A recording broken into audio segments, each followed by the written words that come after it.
of a closed session. Oh, at the top, Yes. right. Where it has closed, it should be open session. Should be closed, should say open. Any other changes to the agenda? A motion to accept the agenda as recommended. Make a motion that we approve the agenda with the said corrections. Second. Ms. Mary Robinson made a motion and Ms. Donna Harrison second. To accept the agenda with the approved recommendations. Are there any questions? All in favor, aye. All opposed? That's a record that, so. Next, we'll have approval of minutes. Any correction to the minutes? Add a D to closed session. Deed to And close. it was also, Mr. Weber asked for a recess last month. That's not in the minutes. And it needs to be there. I have a question. Go ahead and share. In the open session minutes, the closed session names, should they have been documented in the open session minutes? And if so, all of them were not listed. When the board approves the personnel report itself can be attached or the names can be listed, but it should include all of those that we approve. All names were not listed. Right.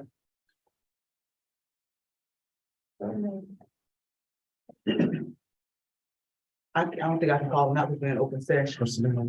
Personnel, yes.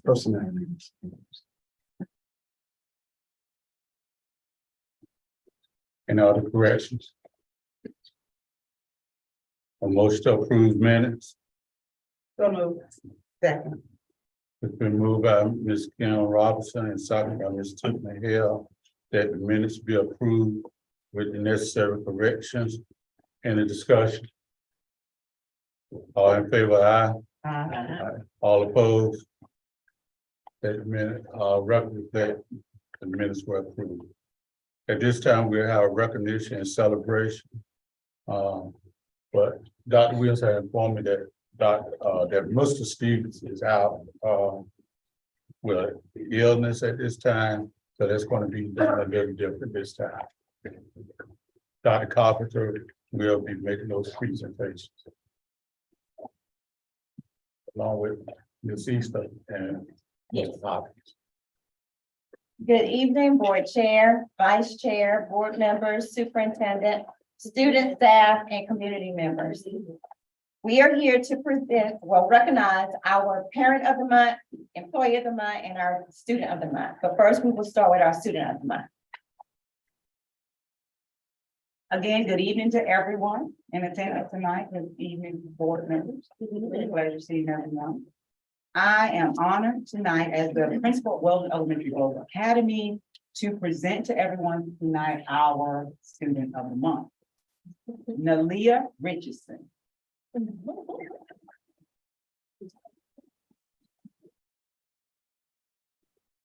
Nalia is one of our kindergartners. Her teachers are Miss Deborah Williams and Miss Candace Hood.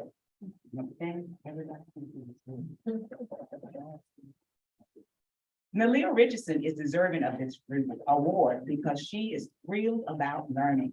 Her positive attitude towards learning has allowed her to recognize alphabets, their sounds, numerous sight words, and other kindergarten skills that have assisted her in reading short stories and writing sentences. We are proud at Weldon Elementary Grove Academy of Nalia's accomplishment as well as her hard work. Congratulations.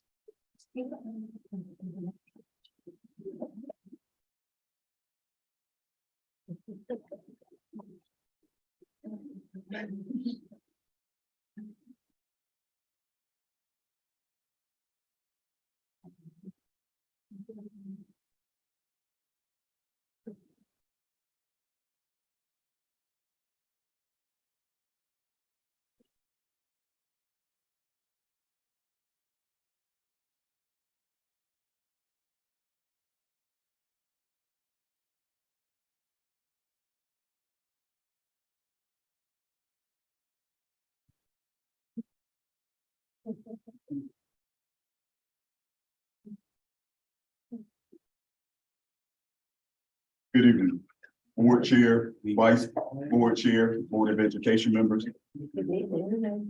Although I'm sorry to hear about our, Seth being under the weather, this does bring me a great honor and privilege to be able to talk about my student.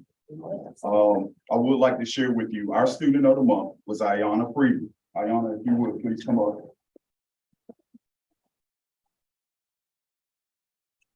Ayana is a senior who excels in the classroom and is a joy to work with. She is always respectful and advocates for herself. She is a self-motivated and self-driven student who always displays that charge of pride. We are very excited to see what the future holds for her. Congratulations, Ayana.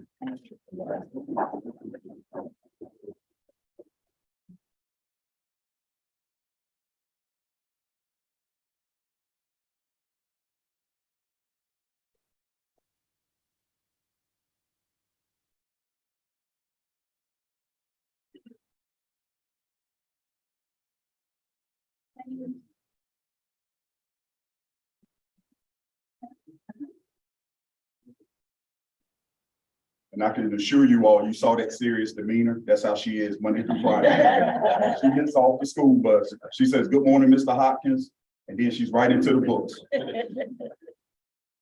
At this time, we would also like to acknowledge a staff member who goes the extra mile. Mr. Warner Raponte has proven consistently that he is very passionate about teaching science and watching his students demonstrate mastery of the science content. He has built and developed positive working relationships with his students, which provides a wonderful foundation for him to reach his students and help them become successful. Congratulations, Mr. Raponte.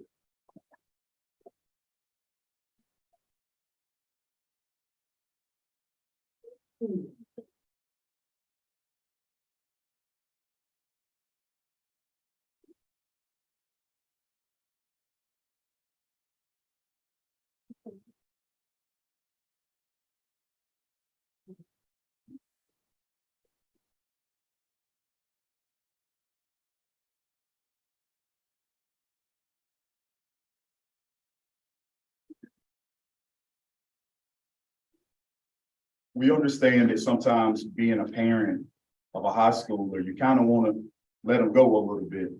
But we do have one parent, she's letting go, but she's still very much involved. And we can give her a call and she's here right away to help us with anything that we need. Not just her student, but with all students here at Will. So at this time, we would like to acknowledge Ms. Tracy Rogers.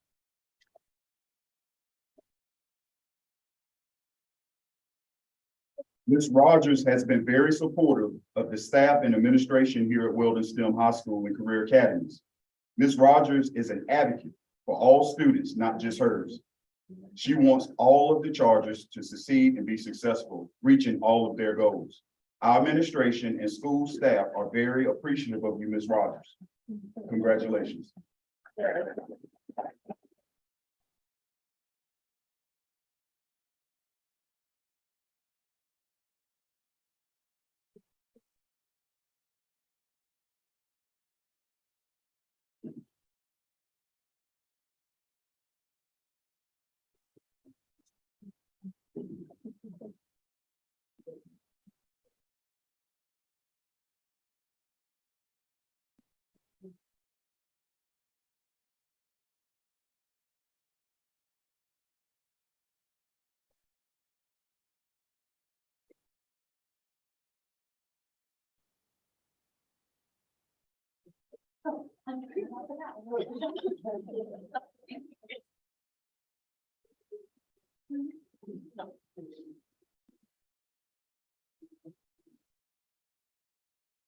Board chair, board members, superintendent. It's a great honor tonight to recognize a group of employees here for Weldon City Schools who go above and beyond to ensure that learning can take place every day. Without these individuals, there would be no school. They ensure that our students are here and ready to learn, and that they get back home to their families. And that is not a task that we here in Weldon City Schools take for granted. Certainly not in this era and age of school where it is difficult to find drivers in some places throughout our nation. And so we have not had that, not one day.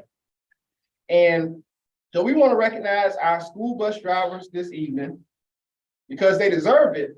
But this is also Love the Bus Month across the nation. And so we have them here with us tonight.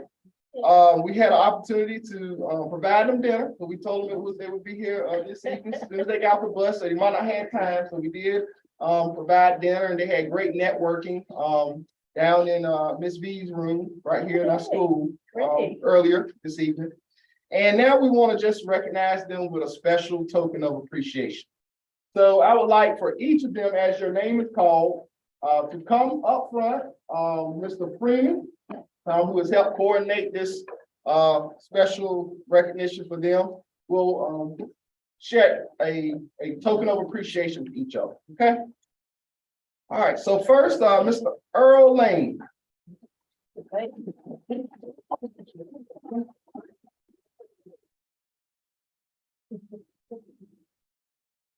And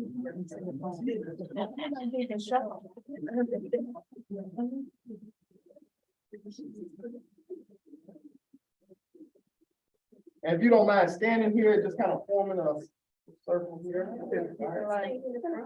Stand up here, so All right. stand up in the Want you front. That's right. We can see. Our next is Ms. Jackie Atkins.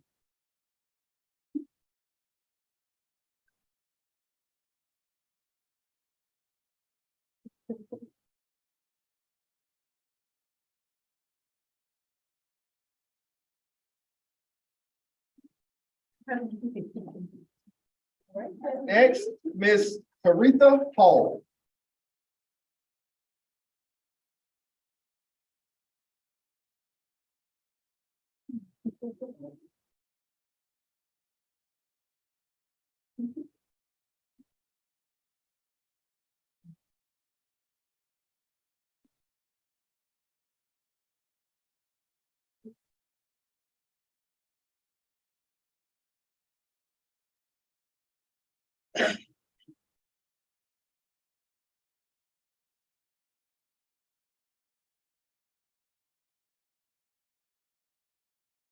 Mr. Leroy Hendricks.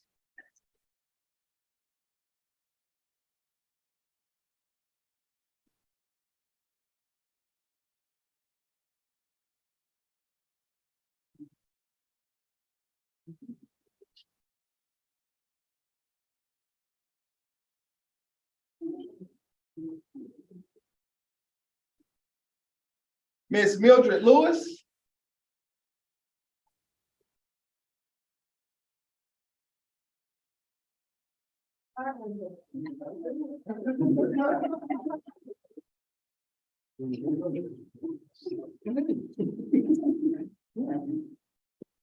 Ms. Ida Purnell.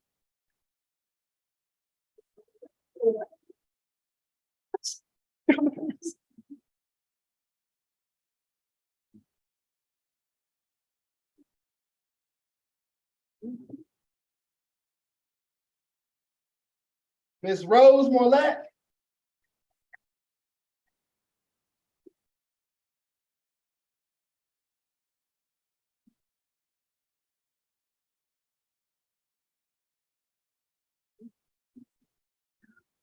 Ms. Ashley Jeffers.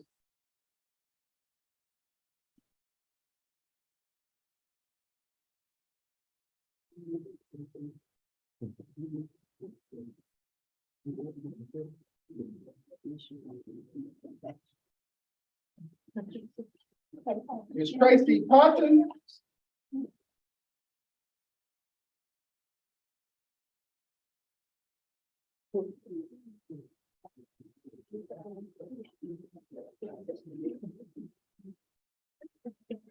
Ms. Tammy Allen.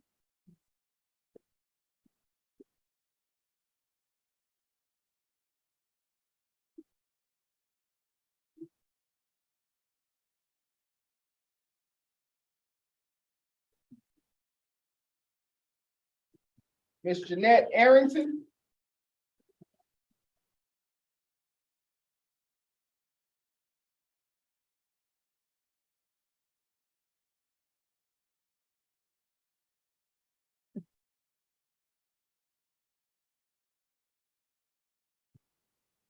Ms.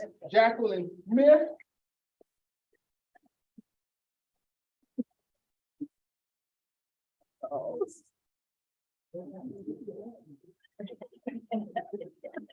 I see. Miss Martha West.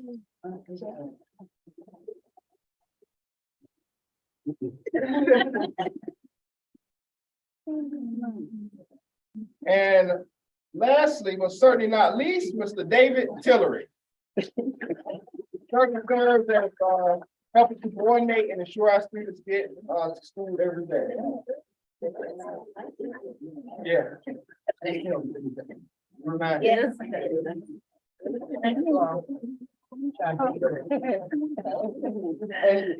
And certainly we want to call the names of, we have about 5 who could not be here, but I bet you they were here this morning and took the kids home this afternoon. So that's Ms. Sally Jones, Ms. Chantel King, Mr. Joseph McGee, Ms. Victoria Ruffin, Mr. Jay Bell, Ms. Dot Whitaker, and Mr. Corey Odom. Whenever we meet them, they step in as well. So thank you.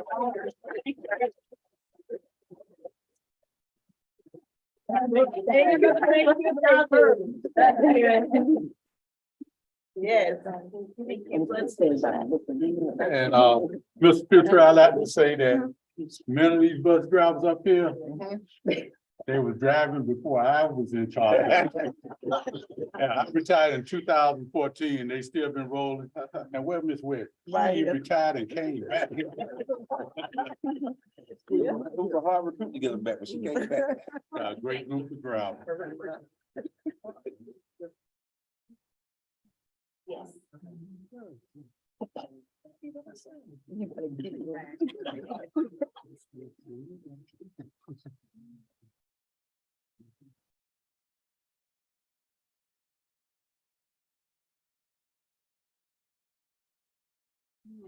Thank you all.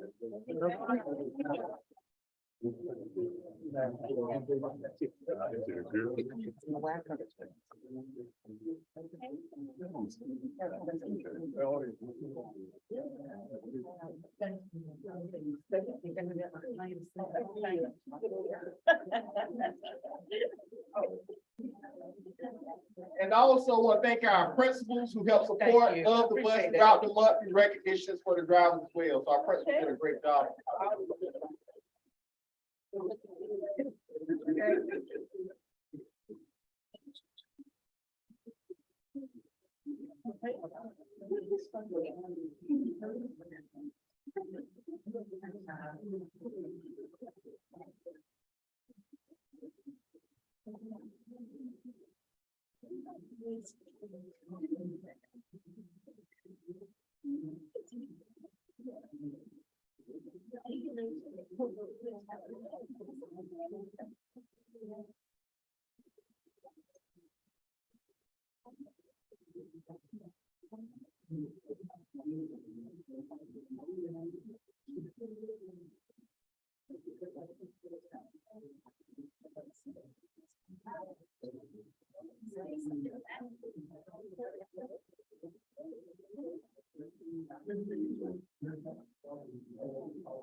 Okay, now we'll have the superintendent's report.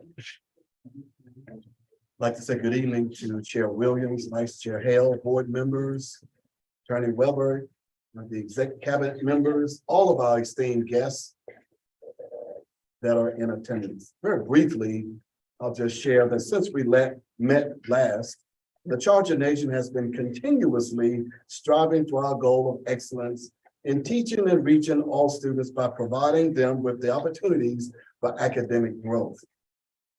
We continue to provide professional development for our principals, teachers, and all of our staff that touch the lives of every child.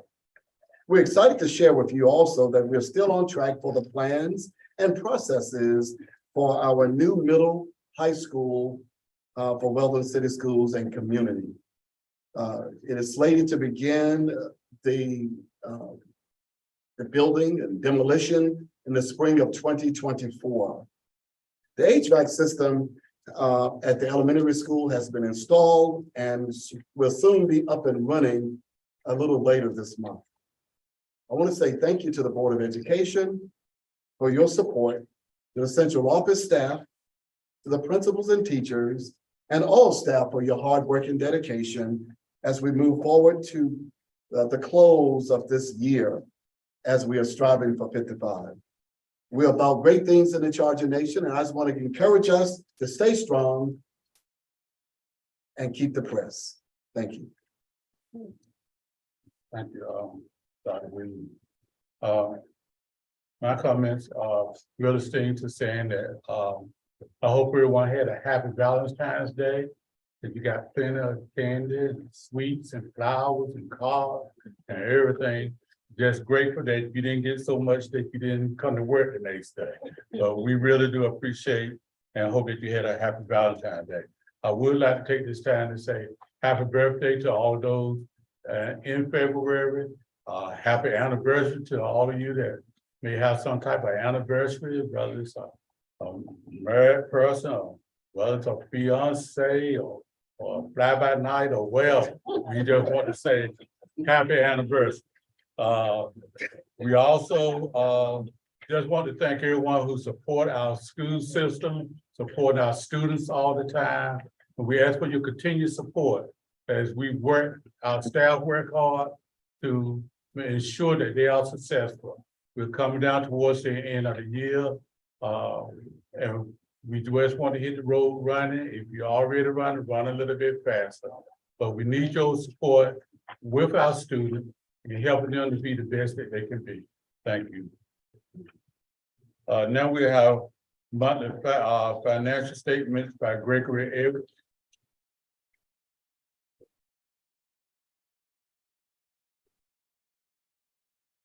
Good evening, Board Chair, Vice Chair, Superintendent, and esteemed board members. Good evening. In lieu of time, because I know I've been rather long-winded in some instances while I'm up here. I know you have been provided the information about the financial statements as well as the all PCR report and action items. On the financial statements, would there be any questions at this time? I'd like to entertain.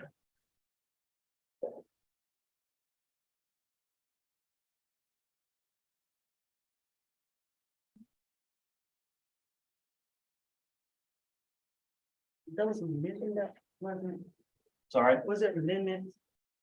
Was it financial? we haven't got to, we're just talking about the financial statements. Right? So you're not going through them. I remember that. Sorry. I was asking if you were going through them, like when you're moving. Well, in lieu of time, I was trying to take advantage of that, but I can if you would like to.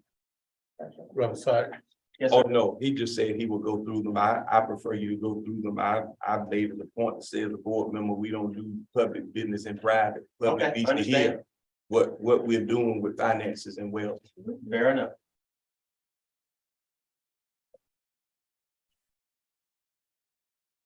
All right. On the current expense fund 2, we started with a beginning balance of $1,515,949.85.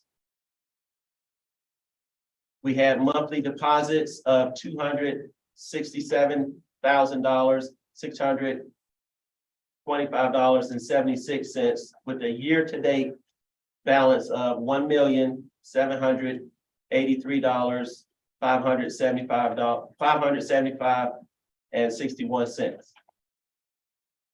Expenditures of $1,208,982.56 was our beginning balance for the month of January. And we had for that month expenditures of $379,378.50. With a year-to-date expenditure of $1,588,361.06. With a net result for the year of $195,214.55.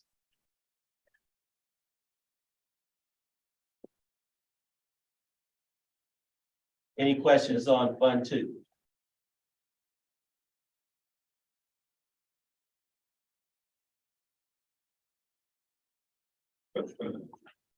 Moving on to Fund 4.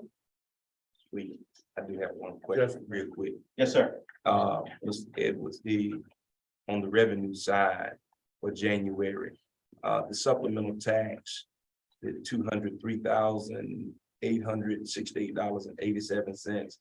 Did that bring us up to date as far as what we're supposed to get, or are we still? We're still some months receiving behind? those taxes. Yes, Okay. sir. Okay. Is that it? Yes, that's all I have. All right. That was Fund 2, right? Fund 2, yes. All right, capital outlay expense fund 4. We started with a beginning balance in revenues of $51,694.13. And a month-to-date deposits of $12,356.49. The year-to-date balance of $64,050.62. Expenditures for the beginning of the month were $126,247.87, with a month's expenditures of $14,276.19, giving us a year-to-date expenditure balance of $140,524.06, with a net result for the year of a negative $76,473.44. But providing us with that information, an unobligated fund balance of $601,365.70. Any questions on Fund 4, capital outlay?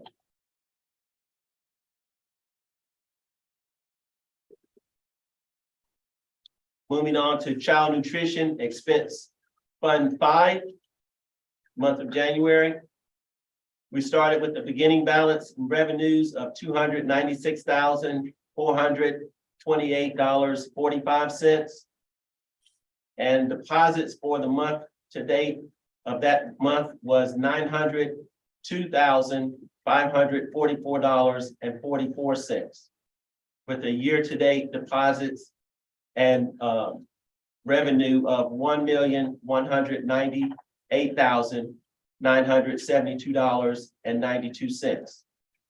Expenditures for the beginning of the month were $373,425.31, with a month expenditure of $863,196.53, bringing us to a year-to-date expenditure of $1,236,621.84, with a net result for the year of a negative $37,648.92, but still having an unobligated fund balance of $291,890.90. Any questions on Fund 5?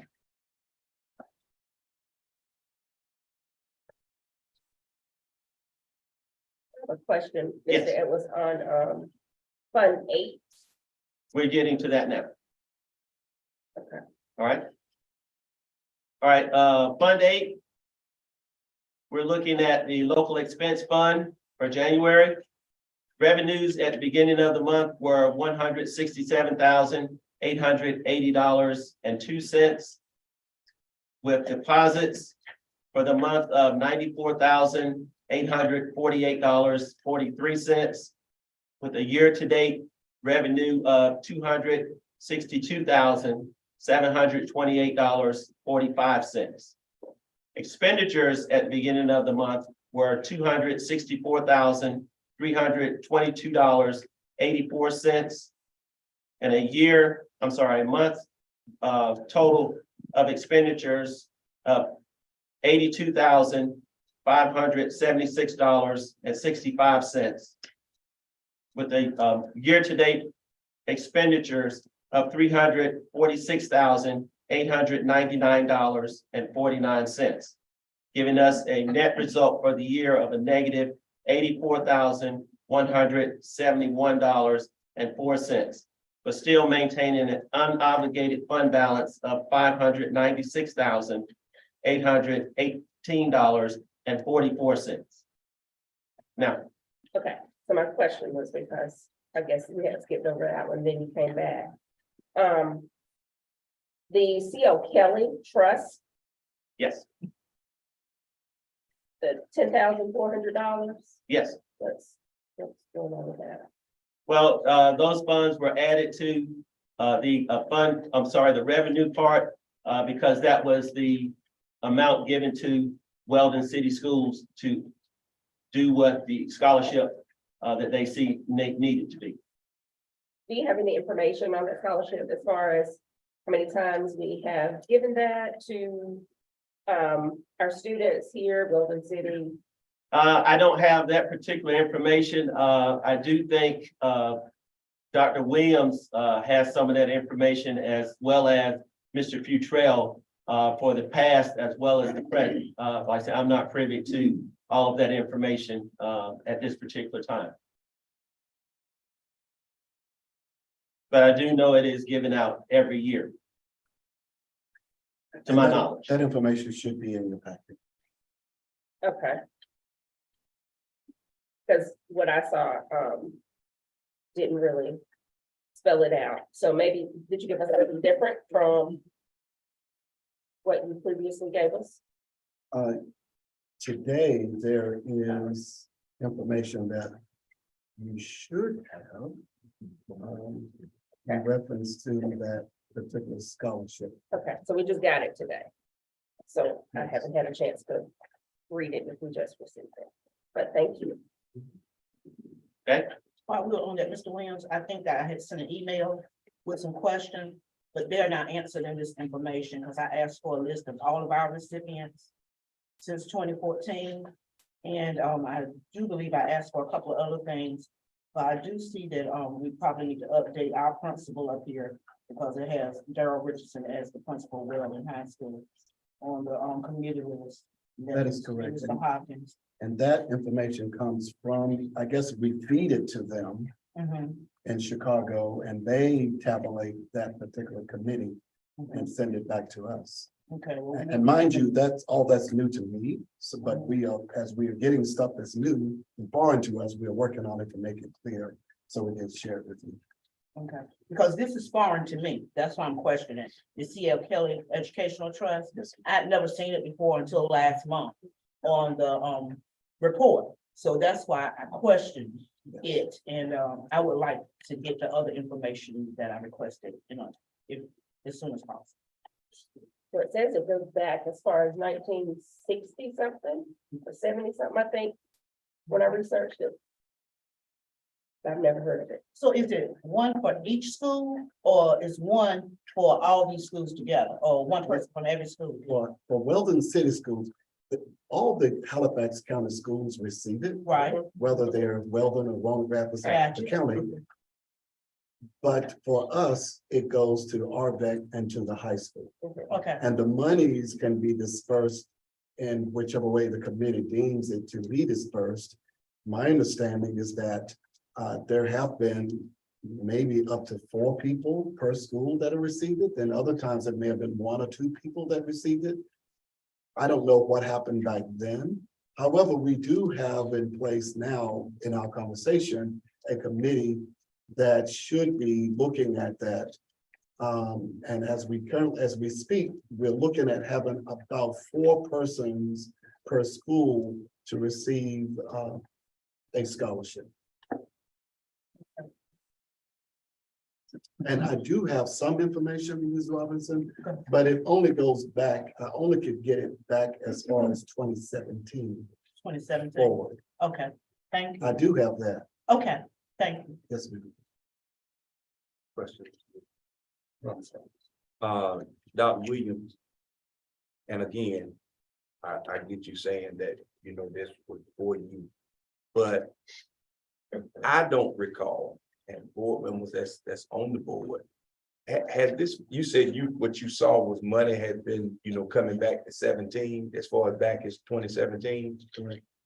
Did whatever committee or name, I mean, are there persons listed that actually received it? Because this was my first time hearing about it. I That's mean, correct. if it was money that was sent to Weldon, I don't think we had a committee in place. So I guess whatever committee it was, give it up the money. Yes. Actually, prior to a couple of years ago in my research, the schools handled it themselves. So it wasn't a district thing. The monies were sent directly to the 2 schools, and they with their own respective committees would do whatever they did to share with students who were recipients. Now it is coming to the central office. It comes to our finance department, and we'll be handling that part of it. But we don't control how much comes. Whatever comes, and it is divided equally between both schools, whether it's RVEC or the high school, in the tune of maybe $10,000 or whatever. And they therefore will select students based on the criteria to receive equal portions of that scholarship.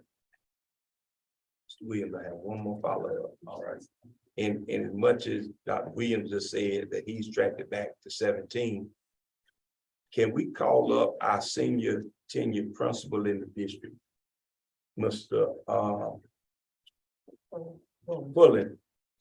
Because he was here, and I just like, I mean, if he had a committee, that would kind of shine some light on, and that would cut down on a whole lot of research if he already knows how that was done. Are you familiar? Yes, sir, I am. Okay.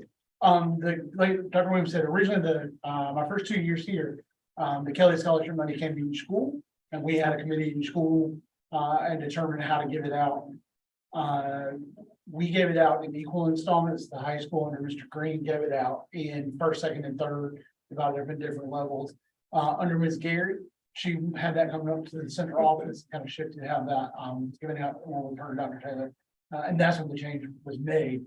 I do believe the reason why the money is there is because there was some confusion over whether it had come and being able to get money to students. When I reached out to my recipients this year, they had not gotten the checks after talking with Mr. Futrell, trying to work on getting that information so that I can get processed out to them because of this kind of confusion over what the money was and whether it was received or not. But it was handled by a committee at the district level, the last one, so it's probably 2018 and 2019. So then, if I may, Ms. Williams, the finances that came to RVEC, how did you, because I heard Dr. Williams say each school kind of had a committee and did it differently. I mean, did you give it to, well, not you, but did the committee award it to one student or was it 2 students? And I heard you said that high school was like first, second, third. We looked at it differently each year depending on how much it was.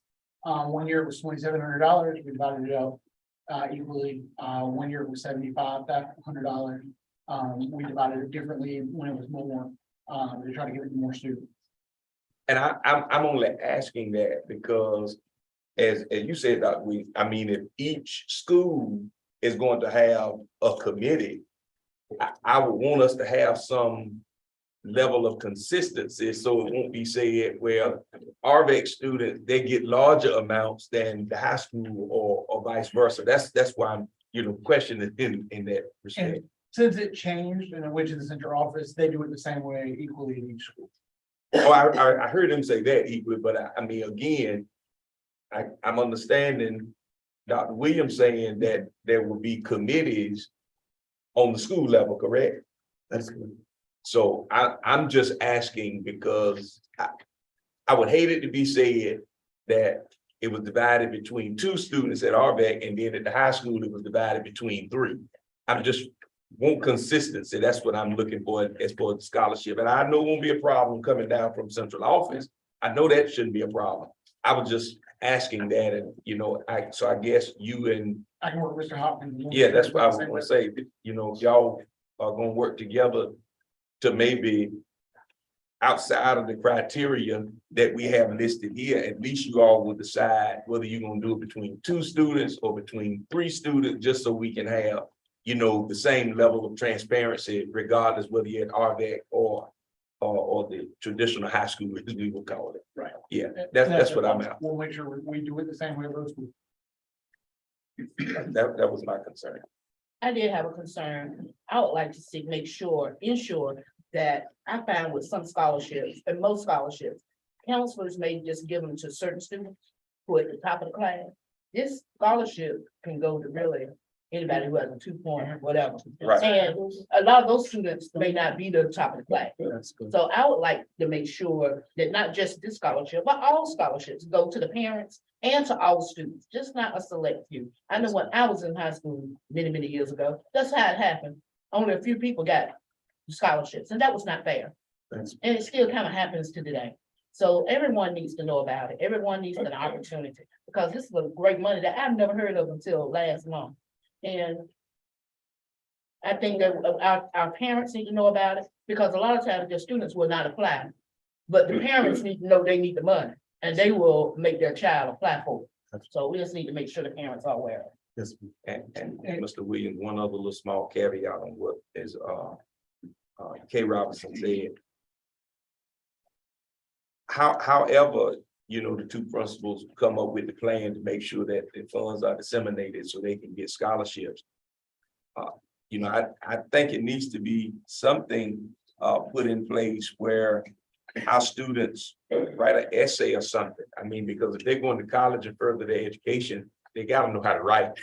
They have to know how to, whatever, it would be your experience at Wellness City Schools, write an essay or, something, I don't know, that you all can come up with to do that to her point. We want to make sure that everybody, and they have to apply, they know it won't be just given to them. They got to do some work to actually get this, but the money is there. Right, and that is a part of the application process, is essay writing. As you'll see in the information I provided you, that's one of the criteria for the scholarship. But our committee would actually decide whether it was 2 or 3, whatever it is, our committee, so there's no restrictions. Once the money is given, the committees at both schools will actually announce whoever the winner is or meet the criteria and do the award. That's good. Okay. Mr. Rollins, we really encourage those students who are going to school, because it's one of the later scholarships that comes out usually. So we really go around and have conversations with their students and call their parents and say, hey, you don't have a whole lot of, you kind of know what you've got, really encourage you to apply for this. And relatively easy application process. It's all done local, so the stress is less. That's part of that conversation we do to make sure that we encourage them. Thank you. Looking at the amount of money, over $1 billion in this trust fund, I would love to find out and have those recipients come back to us and let us see who won and let them be presented to our board, because this is a big deal. When I did my research, it's a very big deal. And people all over the world getting this money. And one other thing, Mr. Williams, I'm gonna be finished with this anyway. Mr. Portland, I heard you say you all will make sure, but I'm asking you, our counselors, because they're looking at transcripts. And whether our students are going to a 4-year university or they're going to advance their educational, get a trade or an associate degree, along with you, but our counselors need to be making sure that our students know the funds that are out there and accessible. Only thing they got to do is apply for it. So I think that's a both and, you know, not just the administrators of the building, but the counselors need to have some buy-in with that as well, because, I mean, they're being paid to have hands-on with the transcripts and with the grades and things of that nature. And also assist the students. Yeah, Right. Filling it. Right. Exactly. applications. Right. Because a lot of them don't understand and don't know how, but they could easily get it. that's right, Right, right. but this is simple. Yeah, very simple. That- And I feel. That's- And I Real said, free look, money. Thank you, Mr. President. As we proceed, we have the all PCR report. This does take an effect, the restart funds that were administered with this report.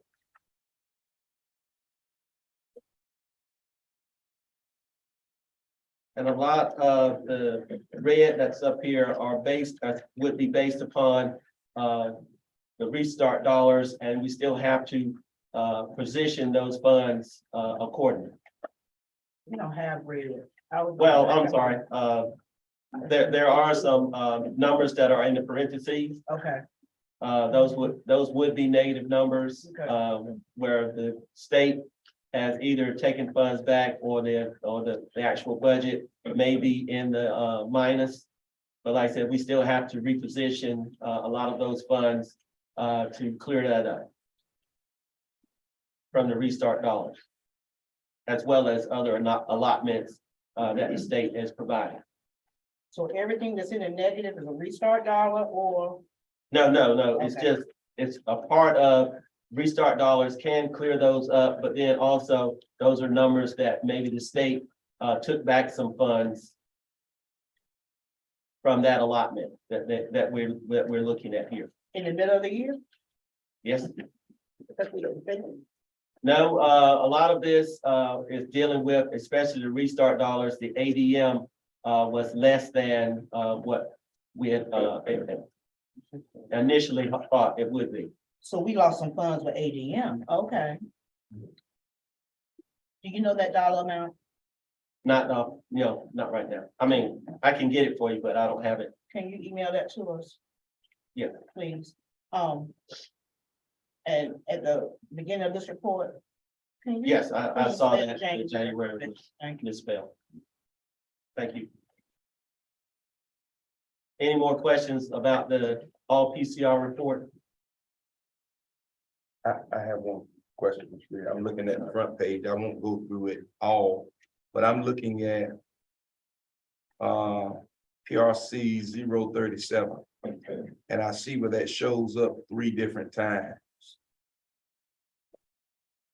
And I see one, of course, with the positive balance, and then I see 2 037 PRC codes.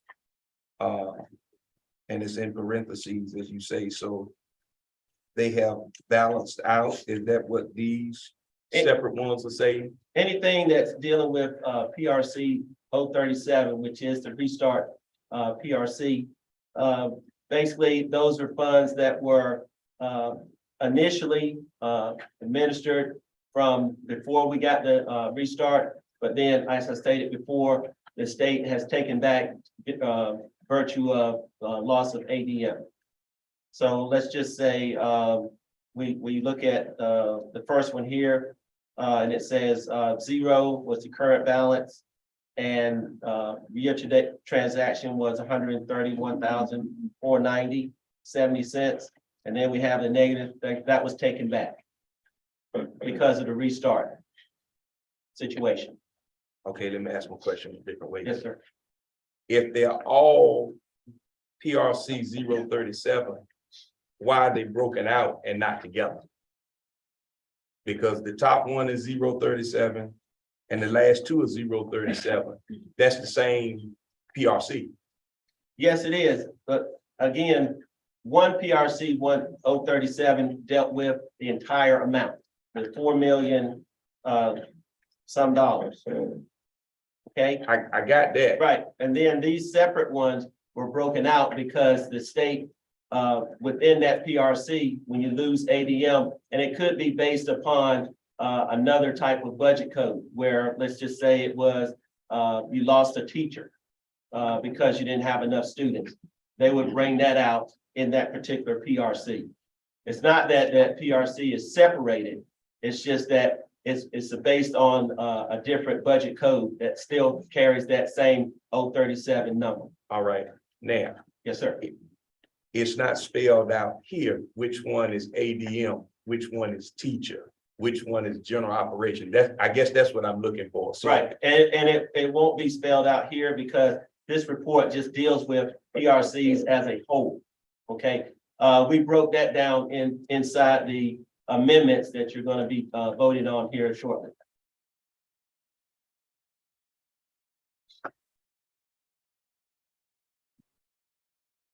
To further piggyback on that, when you go to page 2, I see restart 4 or 5 times more. And I've just never experienced this before in dealing with finance. And Mr. Chair, I just wanna just say some of the questions will probably be cut down if we were still meeting as a finance committee. And I still see a need for us to have one. I really do. Just because of some of these great questions that we're having here and with what's going on with our finance department.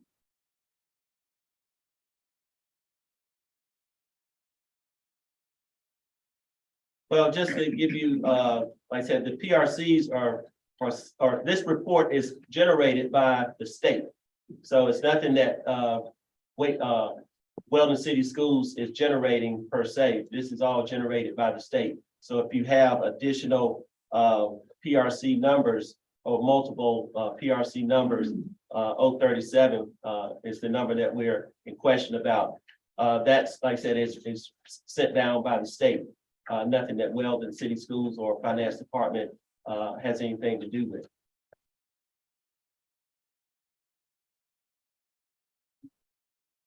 I don't think it was the question of the PRC. We know the PRC numbers.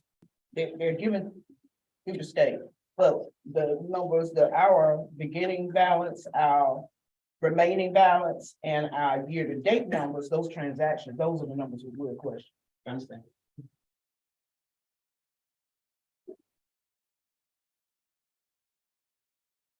No additional questions? Yes. So I'm looking at the PRC report that you gave us. And I do know that, let me make sure that there's a federal.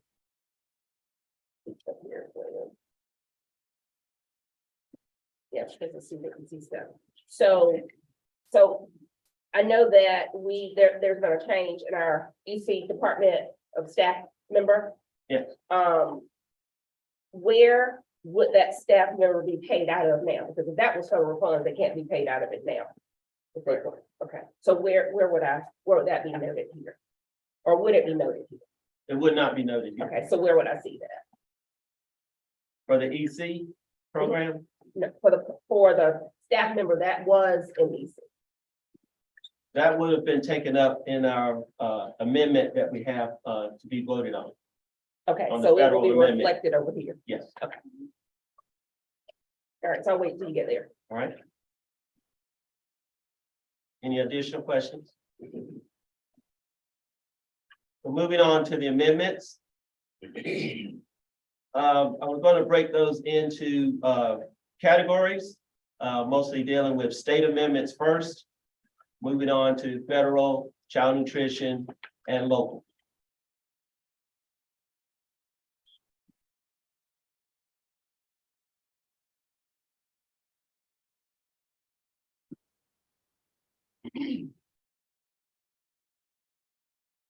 Looking at state amendment number 2.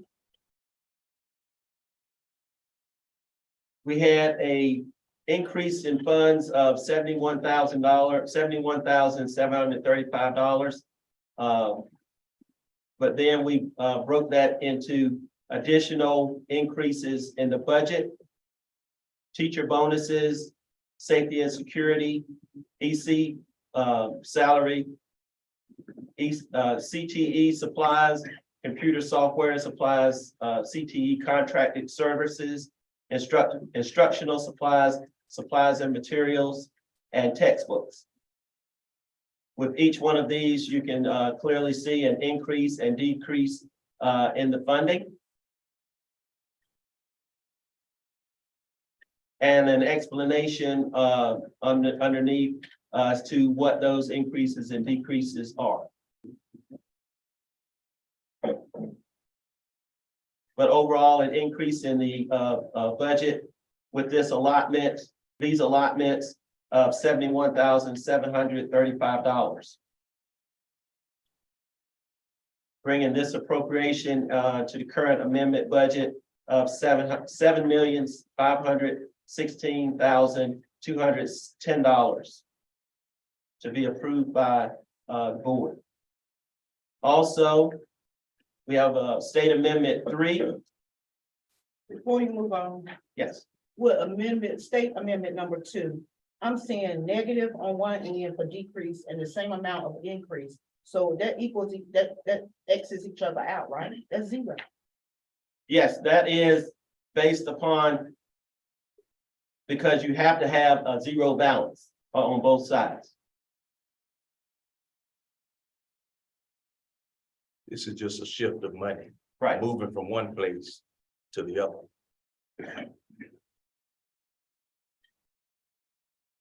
I have a question. The safety and security.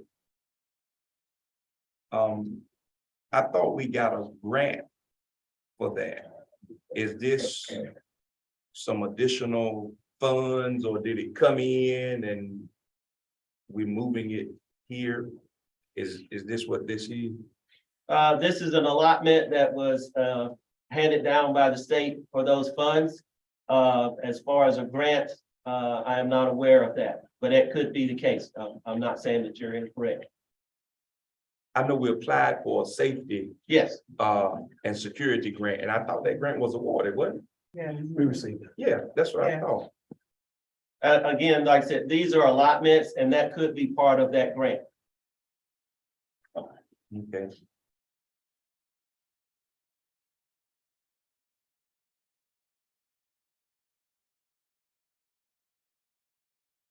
Moving on to state amendment number 3. This is textbooks. And it was an increase in textbook account of $137,563.92. And that brought our total appropriation amended budget to $7,653,773.92 to be approved by the board.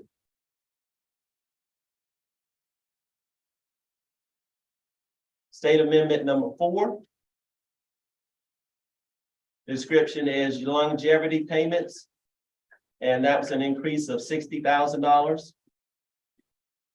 And the increase of state budget for non-contributory benefits.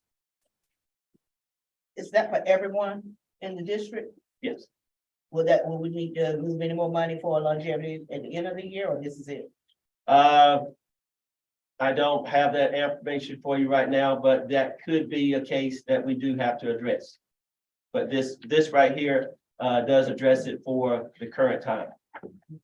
And it may or may not have to happen. And if it does happen, it may not be significant.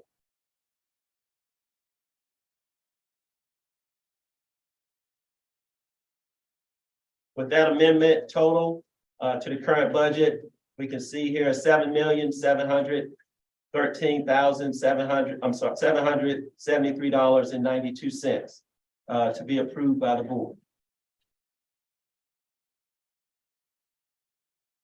And then we have state amendment number 5. This is dealing with the restart. And we see that we have restart dollars of $4,427,401.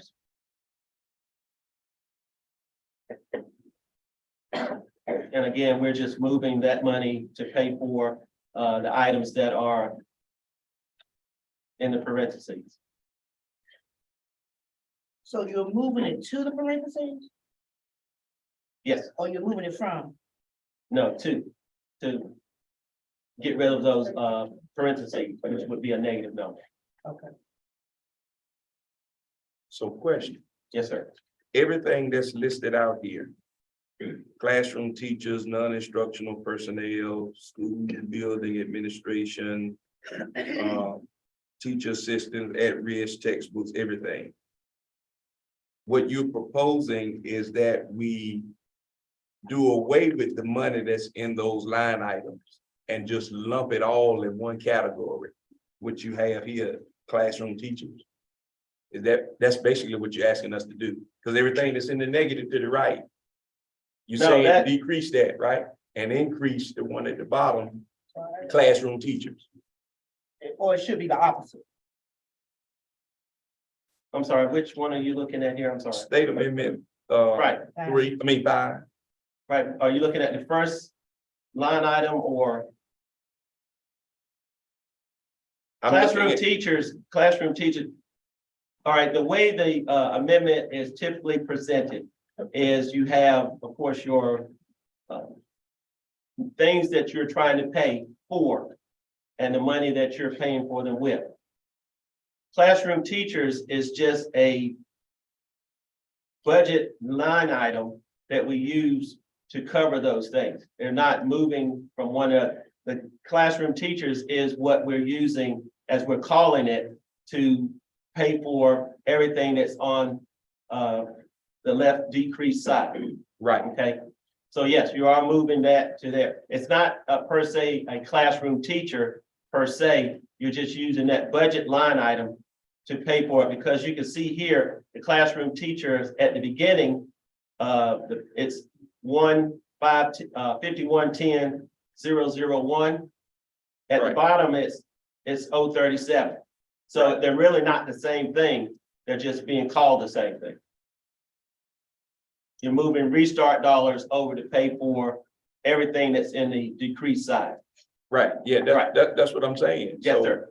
if you're doing that, then we don't have a breakdown any longer, because you lumped it in all in one category.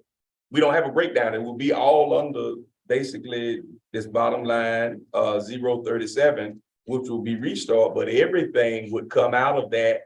Everything that's in that negative is coming out of restart. That's your breakdown on that decreased side. Correct. So if we move that, then we'll no longer see a breakdown of non-instructional, K-5 program, school building administration. We won't see that any longer. It'll all be lumped in one category. No, it'll still be there. It will still be, because those budget codes will still exist. They'll just be taken care of. You won't see the negative any longer. If I'm explaining that, Or let me say it different. If everything you have in the negative is gonna balance, when you put it under this one code, classroom teachers, everything that's in the negative is going to be covered under 037. yes, sir. But classroom teachers is just a name that we called it. It's not, Correct. We're Right. saying the same thing now. Yes, sir. So now let me ask my follow-up question Yes, sir. again. If we do that, we will no longer see the breakdown of everything that you have listed here, because it won't be any money there. It'll be a zero balance. Because you're asking us to move it from what is budgeted now to 037, and everything will be included. correct, because that's what restart dollars do, if Right. I'm not mistaken. Now, we're saying the same thing. Yes, So sir. I'm asking, how are we going to see the breakdown later if we vote to move everything in this amendment under that one item? How are we gonna see the breakdown later? Because the budget codes will still be there for the breakdown. They won't disappear like just in the wind. Okay, we're just using these budget codes to move those funds over to 037. They'll still be there as you need a breakdown for any item that's in this particular breakdown that we have here now. They'll still be existing. I got that. Maybe I'm not following your full I heard question. what you're saying, Mr. Edwards. I'm just asking. When we put it all under 037, you saying the budget codes will still be there. But if we're moving the money out of those budget codes with this amendment, it won't be any money in those budget codes to pay for it. It's gonna be under 037. Correct. And that's where they're supposed to be. Because everything that you see here will change over. The 001 will become a 037. Correct. Right. And again, we as this governing board will no longer see the breakdown of where the money goes. So wherever money goes, it's just gonna say 037. That's what it's gonna say. Listening to what you're just saying, we won't see the breakdown of where money is going now.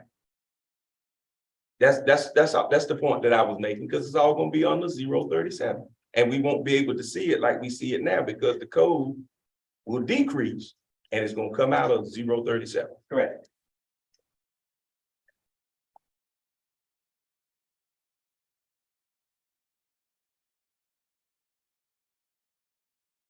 I still don't know if I answered your question, but I hope I did.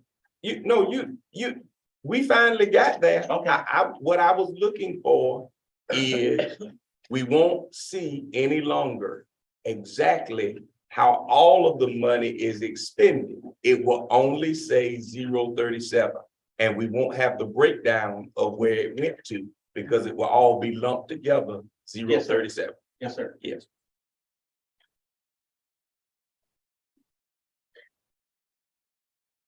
All right, moving on to federal amendment 01.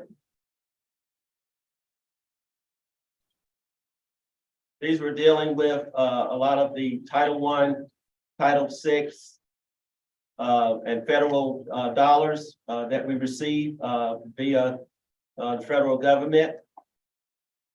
And these are just budget increases on the federal side. So should it just say increase? Well, they're all increases, therefore, that you just approve the increase. There's no decrease or anything there, so it's just something that, it's an increase, so there's really nothing to look at, because you're approving an increase anyway.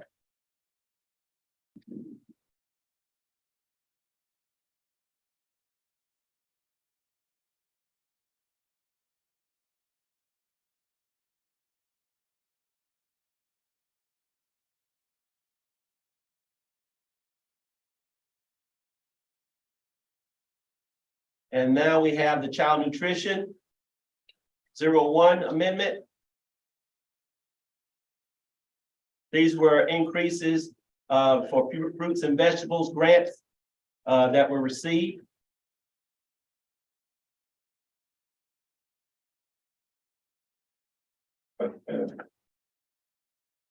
Bringing that appropriation budget to $902,544.47 to be approved by the board.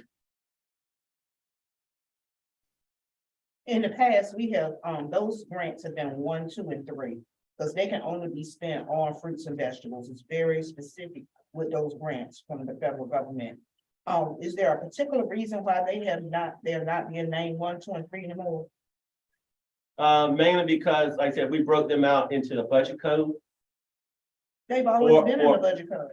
But their budget code is location based, where 14 is the elementary school, 15 is the high school, and 318 is the middle school.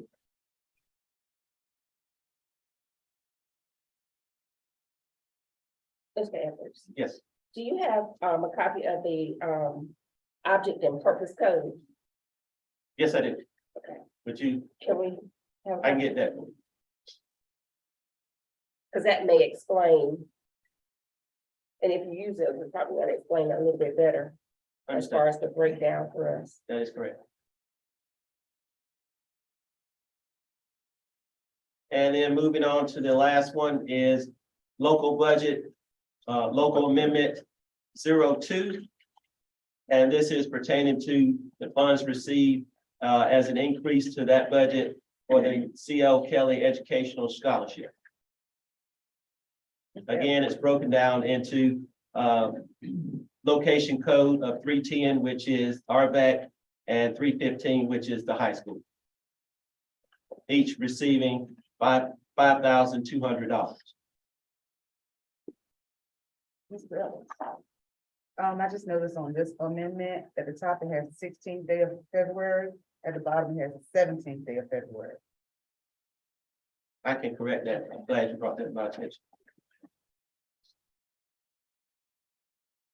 There being no further questions, can I have a motion to approve the I amendment? make a motion. No, I had a question that hadn't been answered. We told me we'll get to it when it gets over here, Yes, I'm sorry. about the move. The employee transfer that's coming out of probably federal, or you told me you would tell me where it is over here, so that I can. The CE, I mean, the EC Mhm. portion. But you said it was an amendment, right? Yes, Okay. that's when you're looking at the EC salary, Which one are you on? we're on the state O2.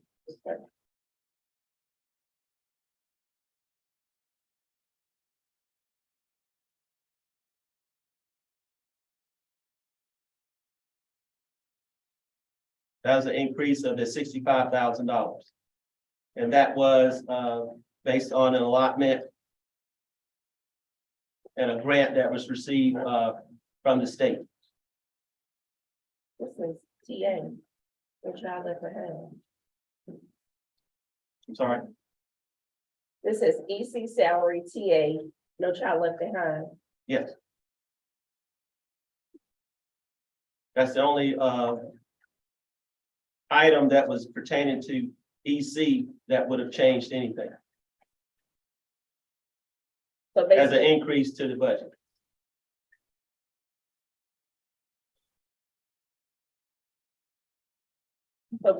what I'm asking, it has not, it's been reflected in here. Right? Your question again, and like I said, I'm sorry. I forgot it. Basically, Mr. Edwards, she's asking with the transfer of a staff person from EC to the middle school, where is that money reflected in your budget? Because it can't be paid out of EC if she's in another Correct. location. Right. So she's asking, where is that, where can you show her where that money is reflected in your budget? That right now is not shown here in the information that I provided you. But we can, I can provide you that information because it's going to be listed on employee action forms that we received from HR on how the different individuals are paid and if they're transferred and how those funds are administered. So my question was, how is it reflected in the overall, in the budget, not on the employee form? But it sounds like it is not shown here, so. Well, I thought that's what you were talking about, so no, it's not showing here. As far as that information, I don't have it with me presently, but I can get it to you if that's. But you're saying you do have. You do have, it will be reflected in here. I mean, you have already taken that into consideration Well, not in this particular amendment, in the budget, period. in the budget, yes, Okay. Please share that with us. yes, I will. Mr. Williams, I have one question concerning that. I was waiting as Sorry. well as Mr. Robinson said. If we already know that it's going to be less people being paid out of the EC budget because of the transfer, why is an increase being proposed for the EC department? It would seem to me if you have less people working there, where it reflects salary, it should already be enough money there to cover since the transfer has been done. Well, again, this isn't pertaining to any type of transfer. I misunderstood her question initially. This here is a grant that was allotted by the state. the 65,000. Okay, Okay, so it's not something, there is a salary that will be paid out of that grant dollars. But as far as a transfer of individuals, I have to get that information for you. well, I can go ahead on and tell you, if we got a grant from the state and we don't have enough employees to cover that grant, it's gonna end up going back to the state. I mean, simple put it, even if you accept it that, the grant, you have to pay it out there, so we can accept it all day long, but if you don't have enough people at EC to pay it at the end of the June 30th, that's money that we're gonna end up sending back. I mean, so again, you can't, Yes, sir. the transfer part A is nothing that we can address in there, it's just a grant accepted from the state. It is what it is. Yes, sir. So it sounds like the funding source hasn't been identified. It's basically what I'm hearing you say. It has been identified, but I don't have that information in front of me right now. So we have a motion to approve the amendments. Make motion to approve the amendments. Second. Motion by Ms. Hale, second by Ms. Harrison to approve the amendments. Are there any questions? All those in favor, aye. All opposed? Motion passed. Thank you, Mr. Edwards. All right? Thank you, board member. Thank you. Next, Dr. Robinson.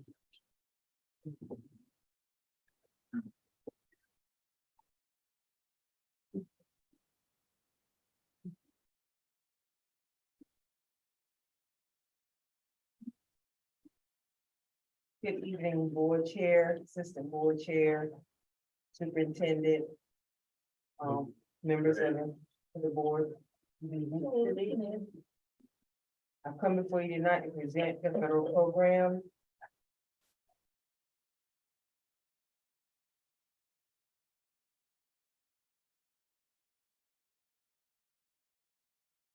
Are there any questions regarding, the presentation that I've submitted to the board?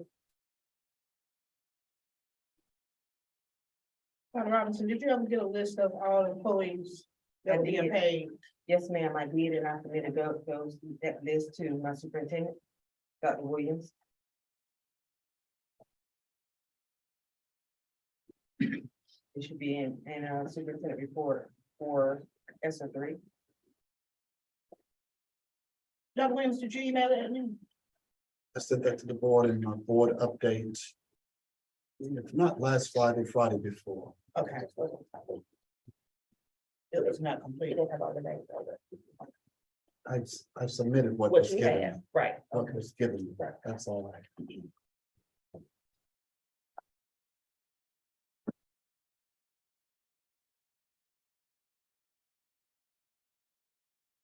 Are there any questions for Dr. Robinson? I do want to provide a couple of updates. And if you do not have those names, I can resubmit those to Dr. Williams again, so that you guys can have that. I did. I'll, okay. Because we did have to make some amendments and some adjustments. Okay. And that's because 181, PRC 181 is a federal grant, so we have to, it has to align with what we have in CCI. Okay. Just a couple of updates. We did apply for the 21st Century Community Learning Center summer mini grant. We applied for a $200,000 limit for 150 students, and we're waiting to see if we're approved. When will we know? I'm thinking mid-March. They didn't give us a definite date yet, but I'm thinking mid-March based on history. So that was submitted on February 8th. So hopefully if we get that particular grant, then that will help, or that will fund our summer learning. And we can set aside the money that we have already allotted for summer learning, for 181 and 171, or something else during the school year. Keeping in mind that PRC 171 will end in 2023, and we're spending that out. And 181, we're working on that now, making sure that it's allotted and spent in accordance with federal government guidelines. So what about, like after school? So right now, after school is coming out of Title I right now. But we also have money set aside for after school and extended school year. In 171, just a small amount, but a chunk of it is also in 181. With the, also, the McKinney-Vento, I call this the committee, the McKinney-Vento PRC 026 committee with, Mr. Futrail and April Whitaker. We wrote that grant in collaboration with Halifax County because we needed 50 students for the school year 2021, 2022, and we know we need 50 students. So we had to co-write this grant in order to get the money. So that was submitted on February 6th, and we'll probably hear about that around mid-March as well.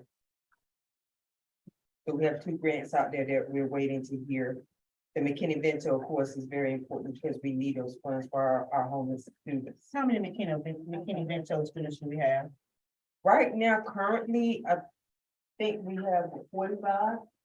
That how we started. 65. Yeah, 65 now. So for this, when we have to write this for 2021, 2022, we didn't have 50, we have 45. So we had to collaborate with another district in order to apply for these funds, because we have to have 50 students. So we applied with Halifax County. And it's for 3 years. So if we get this grant after 3 years, we can apply again because we have the amounts now. We have enough students Yeah, now. we should always exceed the amount because the qualifications are very lenient. You live with your grandmama. Right. You McKinney-Vento. Right. And I was gonna ask that, I was like, how often is it reviewed? Hmm. How often is the case note reviewed? Now that I don't know. That would be Mr. Futrell as far as McKinney-Vento, because McKinney-Vento moved to the social work. Our students move periodically. And I think that with Ms. Whitaker being new, so there are a lot of things that, she's working on right now and learning. So right now, we do have 65 kids right now, but at the time that this grant was calling for, we only have 45 students. But now she knows, and we all know what to look for as far as what determines a McKinney-Vento student. So we now have 65 students. Are there any other grants that the Wilson schools are applying for right now? Those are the only 2 right now. Those are the only 2 right It's now. a lot of money out there. Did we apply for the remote academy? I have not heard of the Remote Academy, but I would look that up. They just appointed 42 new remote academies across the state of North Carolina. I saw that. They came from Uh-huh. Dr. Jewett. Yeah. Yeah. And so, because we talked a lot about that during COVID. And I thought this board had said that we would be interested in doing that. And I just thought we would probably have been a part of that. Because we had a lot of need, especially with being rural and having the needs of our students living in a rural area, not having internet service. Whenever grants like that drop, it will drop with CCIP that I would see it, but I have not seen it since I've assumed the role. So it doesn't mean it hasn't happened, but I haven't seen it. And if they already started with it, I'm pretty sure they're gonna do another round of it. just They like are, do with- because it's money left. So I'll keep my eyes up on it for Ms. Robinson, but thank you for that alert. Because usually when I hear about grants, I'm getting it straight from Dr. Truitt or Catherine Truitt or from CCIP, and I just haven't seen that, and it just could be because I missed that round coming in October. Did you get that email? About the ones? Mhm. There's some remote learning that right around here. Right, yes, And Tarver Rural Education. yes. So I was wondering how that happened nationally. But so I'll keep my eyes out for it. So next time I drop, because I do love to write grants, I'll make sure that will be written. for the approval of the superintendent. One other thing, restart, going back to restart a little bit, we do have 3 restart schools in the district. And the high school is up for restart next year. We have to go through a review to make sure that we are doing what we're supposed to do as far as restart is concerned. And kind of like to touch on something that Mr. Edwards said, when restart drops, it drops us a big money. And we have the flexibility to move it however we need to move it. So that's why it looks confusing, like we're moving chunks of money here, chunks of money there. What restart is, it is the state allotment, but it's not allotted to us like a normal state allotment. It's allotted to us as a whole chunk of money. And they look at our ADMs and they start taking money from different areas based on the ADM. So right now, we have one school that's in review, and that's the high school. That was the first cohort. Then the next go around will be the elementary schools in the middle school. So once we go through that review, we'll probably come back to ask the board, do you want to continue with restart for the high school? But that's March, April, later on down the road. But it's supposed to allow us the flexibility to use the funds accordingly, but as you can see, it drops later than the state allotment. And so we don't really know how much money we're working with. And once it drops, we have to do a lot of shifting and moving around. So it's not as flexible as we normally, as it should be think. So just want to put that out there, support Mr. Edwards. But we do have a school, the high, like I said, the high school is up for restart, review, and renew this year. We have to go through the whole process, and we're meeting next week with Michael Taranto and that team. To talk about restarting in March. They're gonna start doing a review. Dr. Robinson, I would like for you to look into, when I ran the domestic violence shelter here in the community, through the McKinney-Vento grant, there were funds available for teachers and social worker and counselors and parents to attend. We went to Colorado to a conference that helped us better deal with our homelessness and our homeless children. Will you kind of look into that and see if that's offered again? It was very beneficial. There was a middle school teacher that went the year I attended as the director of Hannah's Place, and it was very beneficial to our students. Do you remember the name of it? It should be in the records because Terry Sledge was here. She Okay. was in charge when it happened. Okay. But it's been 16 years ago. It So is I'm- probably still out there. It's still out there. It was through the McKinney-Vento Okay. Homelessness Act. And I think I ran across something like that. No, I'll double check. And we partnered with outside agencies, but Weldon City Schools was the institute. And we brought back information to help serve our homeless students. Any additional questions?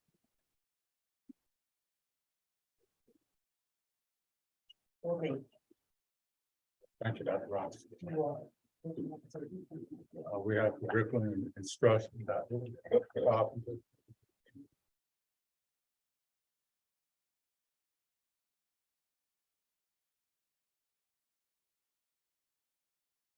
Evening, again.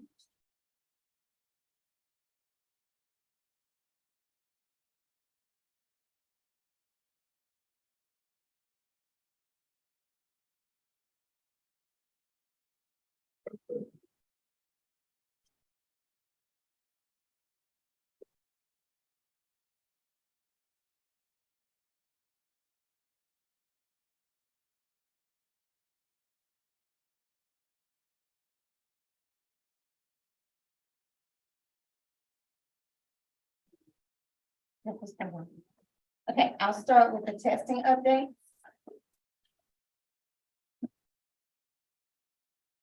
So February 17th, which is tomorrow, the access assessment will be administered to our English language learner students from kindergarten to grade 12, but it really takes place in our middle schools because we have 3 middle school students that this applied to. But they will be taking the access testing to assess their progress in learning English. And this is a yearly assessment that we provide every year.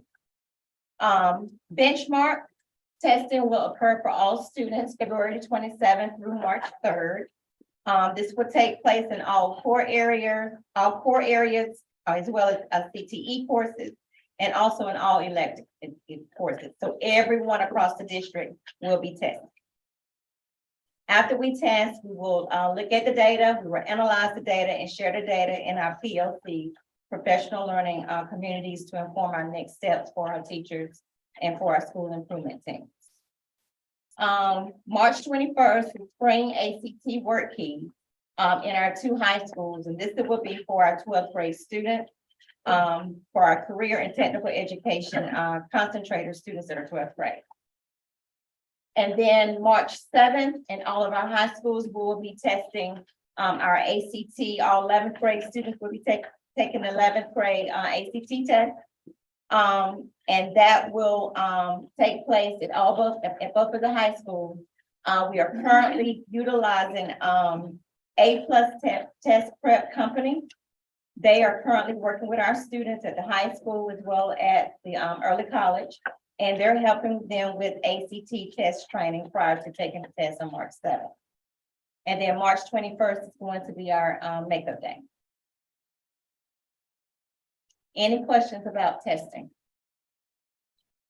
Yes, the data from last semester, Mhm. I realize it's preliminary, but it Mhm. hadn't been shared with the whole board. I did. It should have been uploaded. Maybe I was- You all didn't get it? I don't remember seeing it. Okay. The preliminary data. I don't look like this. Upload for this month? Yes. It should have been uploaded to share and send one. That's so you all all we can got. see it. You all didn't get it? No. I haven't. Did y'all get it? I'm looking at it. Peter's up here. You can pass this around, but I make sure you all get a copy. Okay. Oh, no, we didn't get it.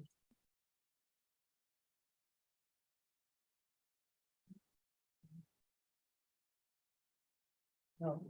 Oh, Dr. Carpenter, you mentioned, the, A+ test prep. Mhm. Aren't they coming to work with our teachers as well who need to Yes, pass the prep? practice, yeah. Um, I think it's March 8th, has that already, started? March 8th. Do we need to approve that or that's gonna move forward?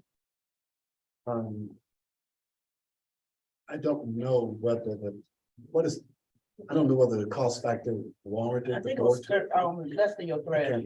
The cost is 3,500 and they're coming, the Tuesday, March 7th, whatever that Tuesday is. March 7th. March 8th. It's 3,700, 3,500. 3,500. I just wanna make sure it's happening, because, we really need to assist our teachers with that. Yes, I've signed the contract and sent it back to them. I sent them a PO number. It's not that. Is it just this one, Dr. Carpenter? Just this for the. That's my only copy. No, I'm saying, these are the only. Those are, so at the high school, we only had for the fall semester, was math 3 and English 2. But those results are not in yet, and then biology. Math 1 is a year-long course here at the high school. At Arbec, most of their courses are either year-long or they just started this semester. So we don't have the data, of course, for those. So we looked at that data and we made some teacher changes, provided some interventions and things of that nature, but those students would definitely be invited to remediation. Are we planning any, boot camps and Saturday learning opportunities for our students to come out and prepare for the test?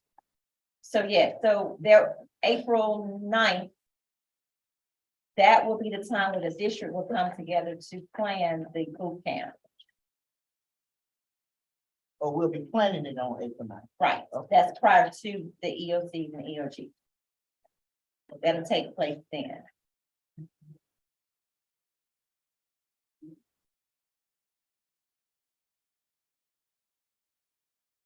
So how is, after school going right now, as far as, So we're using our benchmark data to target our students to identify who should come to after school for support in reading and math. And as well, and we're still inviting students, of course, to come if they need help with homework. We're also here at the high school, both high schools actually, there's time implemented in the schedule for intervention. For, if students need to go to their teachers to get additional help during lunchtime and things of that nature. how often are our, people that we hire instructional to help you in your area, are they going into the schools? That every day. Every day.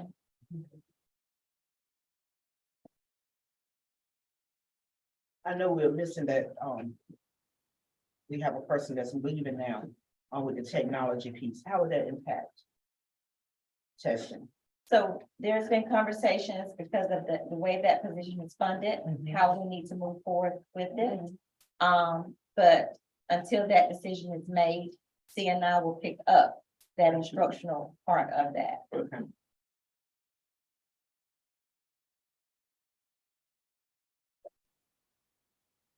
Wrong side. Two questions, Dr. Yes. Doctors. One, can you make us a copy of this before, at least so we can have it tonight and, you know, we'll have it tangibly and still get it electronically. Okay. Whenever you send it. I appreciate that. And the second question I have, as it relates to curriculum. Is ingenuity still being done? Yes. Across the district, yes. I thought that was supposed to come to an end on January 31st. No, we renewed license, so everyone has license for continuation.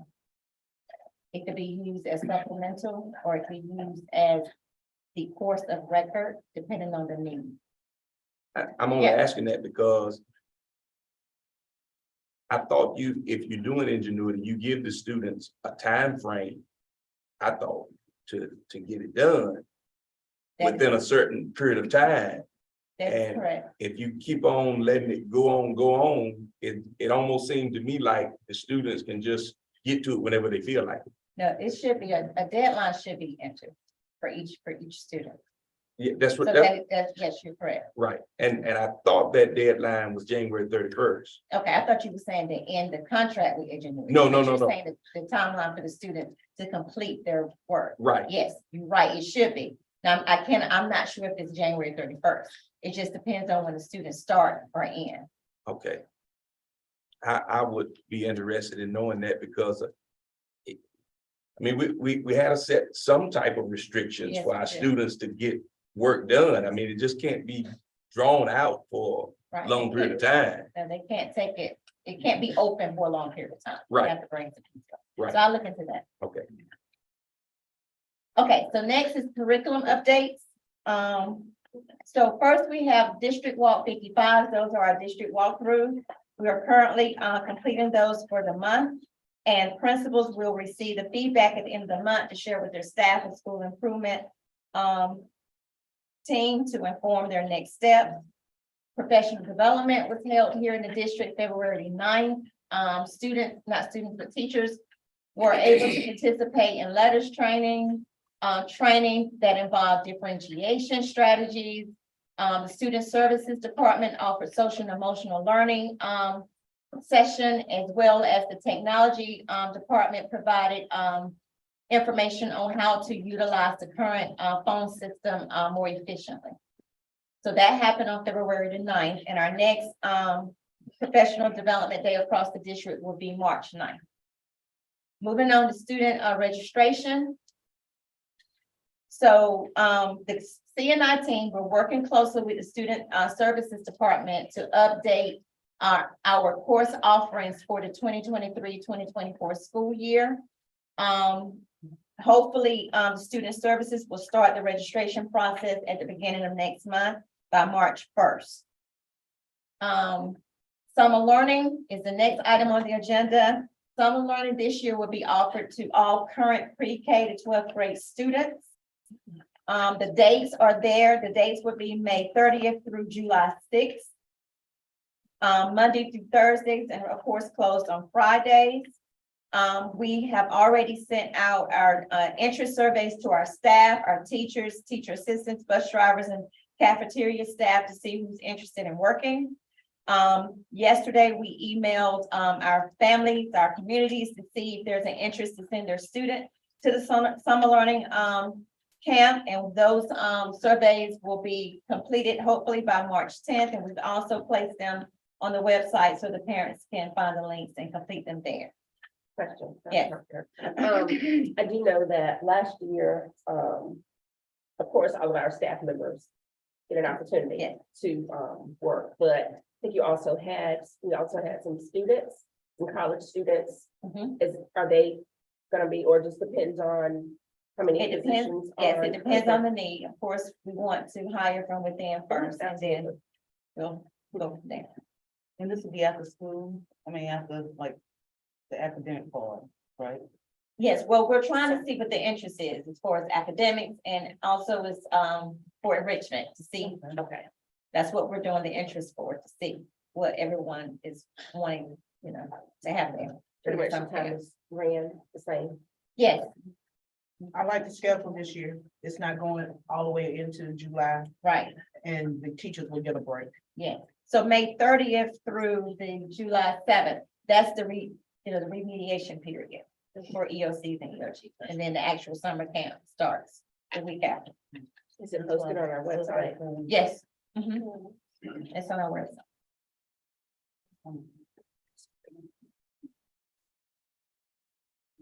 And so next, Question. yes, The. After the instructional period, enrichment, what we did afterwards.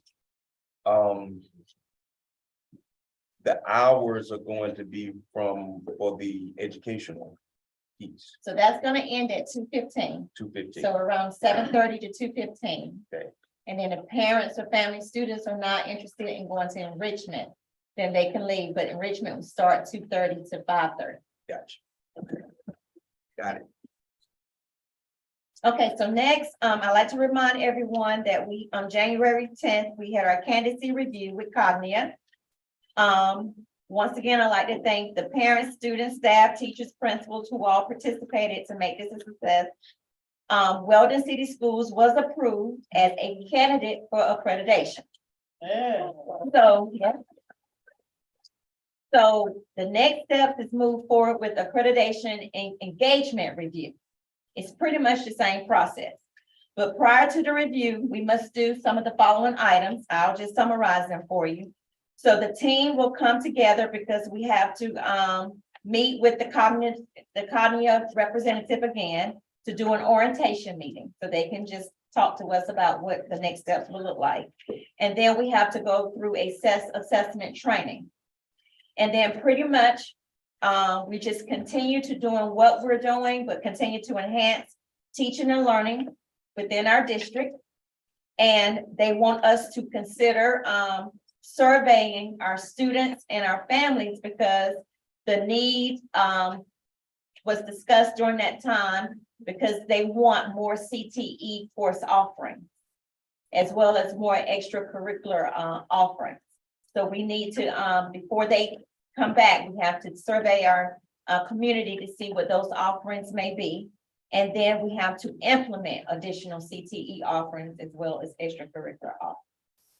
And we are having some discussion with Halifax Community College to offer our students more opportunity in those areas. Any questions about that? Okay. That's all I have. Thank you, Dr. Foster.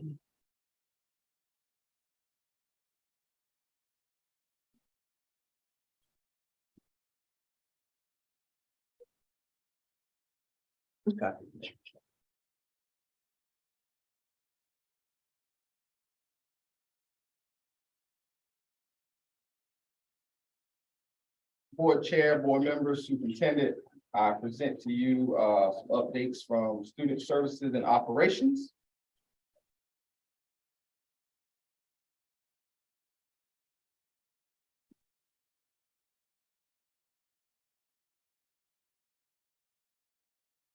All right, from student services, heard some conversation earlier about MKV. Just want to share with you that currently the caseload of MKV students is 64. I just checked our running caseload of students. That is a new structure with Ms. Whitaker working this year as the primary contact, serving as district social worker and the district MKV liaison. One of the benefits to that is having someone who's on the ground visiting homes. We are discovering additional families that are considered McKinney-Vento because they are actually putting their eyes on those families. One of the situations now is, for example, as Dr. Robinson shared, we had 45 families at the end of the last school year identified. Well, additional students who are not additional children who may not even be school age are being identified now in the homes, because you got people social worker visiting homes who now count in that count, right? And so now we're at 64, and that number is actually continuing to grow because of that. So in the next 3 years, when we go back and do our 026 grant for MKV, we are very hopeful that, I mean, although it's been great that we could apply as a consortium, we'll probably be able to stand alone as our district. As Dr. Carpenter shared, Ms. Pitts and Ms. Plum for social emotional learning did facilitate an SEL session. That was session number 4, actually, for all teachers during the February early release day on February 9th, titled Social Emotional Learning Music Edition. And the teachers had a great time learning and having fun at the end of a school day. Staff really enjoyed it. Also, under SEL, 2 staff members of Weldon Middle School will participate in the North Carolina Child Psychiatry Access Line, commonly known as NCPAL. NCPAL is led by a group of pediatric psychiatrists and behavioral health experts, supporting community clinicians and other professionals such as educators who work with children with behavioral health needs. And so through this partnership with NCPAL, there are Duke psychiatrists who will provide behavioral health educational consultation and training for 2 of our staff members at Weldon Middle School. Ms. Tyler gladly, when I offered it to her school, jumped right in just because of some of the supports that will already need to be in place. Her student support service team is strong and really developed to be able to access this type of additional consultation and learning. These sessions are at no cost to Weldon City Schools due to support from the North Carolina Department of Health and Human Services. Also, school-based mental health initiatives are becoming more common.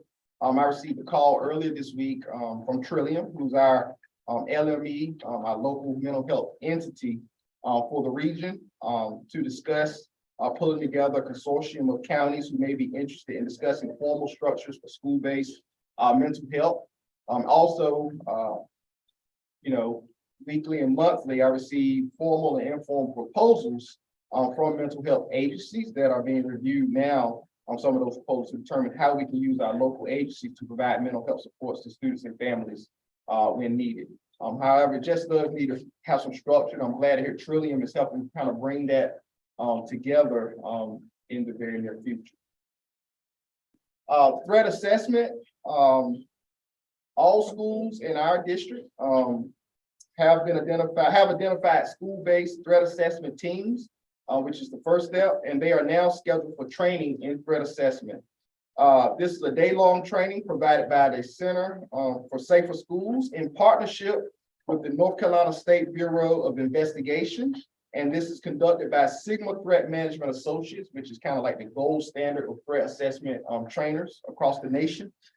School team members are being trained, include school administrators, teachers, counselors, SROs, nurses, and ISS coordinators. They have coming together as teams to be trained on threat assessment. We know how critically important that is now when we look at what's happening around us. And so our central office leaders are also joining our school-based teams to also be trained on threat assessment. So WEGA's training, actually they already had their training on yesterday. They had a full room of participants who are now can follow the process of identifying an individual, not just a student, staff, an individual who may be on the pathway to violence and understanding how to case manage that situation to remove them from that pathway to violence. And then Weldon Middle School and Weldon High School, they have their training on next Wednesday on February the 22nd. And our VEX will be on March 15th. So all of our schools will be trained in threat assessment with central office leaders also supporting those teams.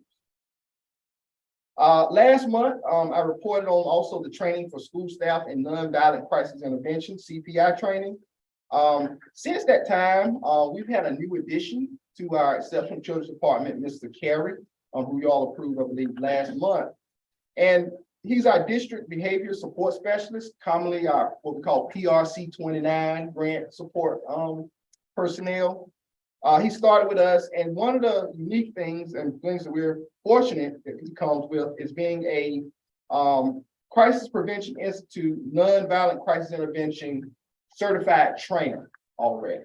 So we have an in-house trainer for CPI nonviolent crisis intervention who can train, who's certified to train and qualify other staff members to be a part of this.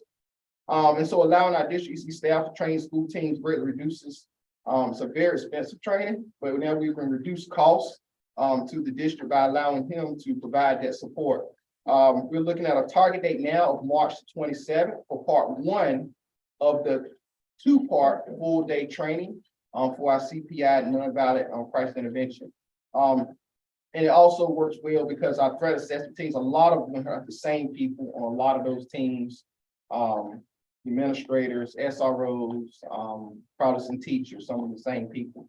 But so that's where we are shifting. We just have to order the books and resources from CPI because it is a national branded program.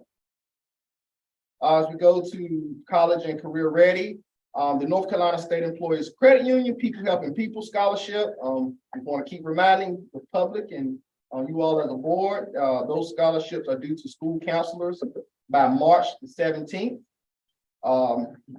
Also, the Golden Leaf scholarship application, which are for rural communities such as ours, which comes with scholarship monies for tuition, but also additional programming where they're provided a mentor and are able to help think about how they come back and advocate for their rural communities after they graduate from college.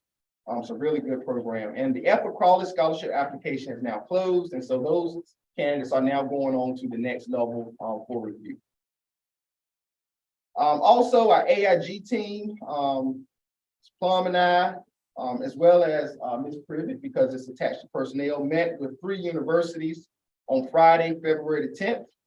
Those universities all offer the 12 graduate credit hour AIG teacher certification program, which is in alignment with the district's AIG plan to further support AIG students.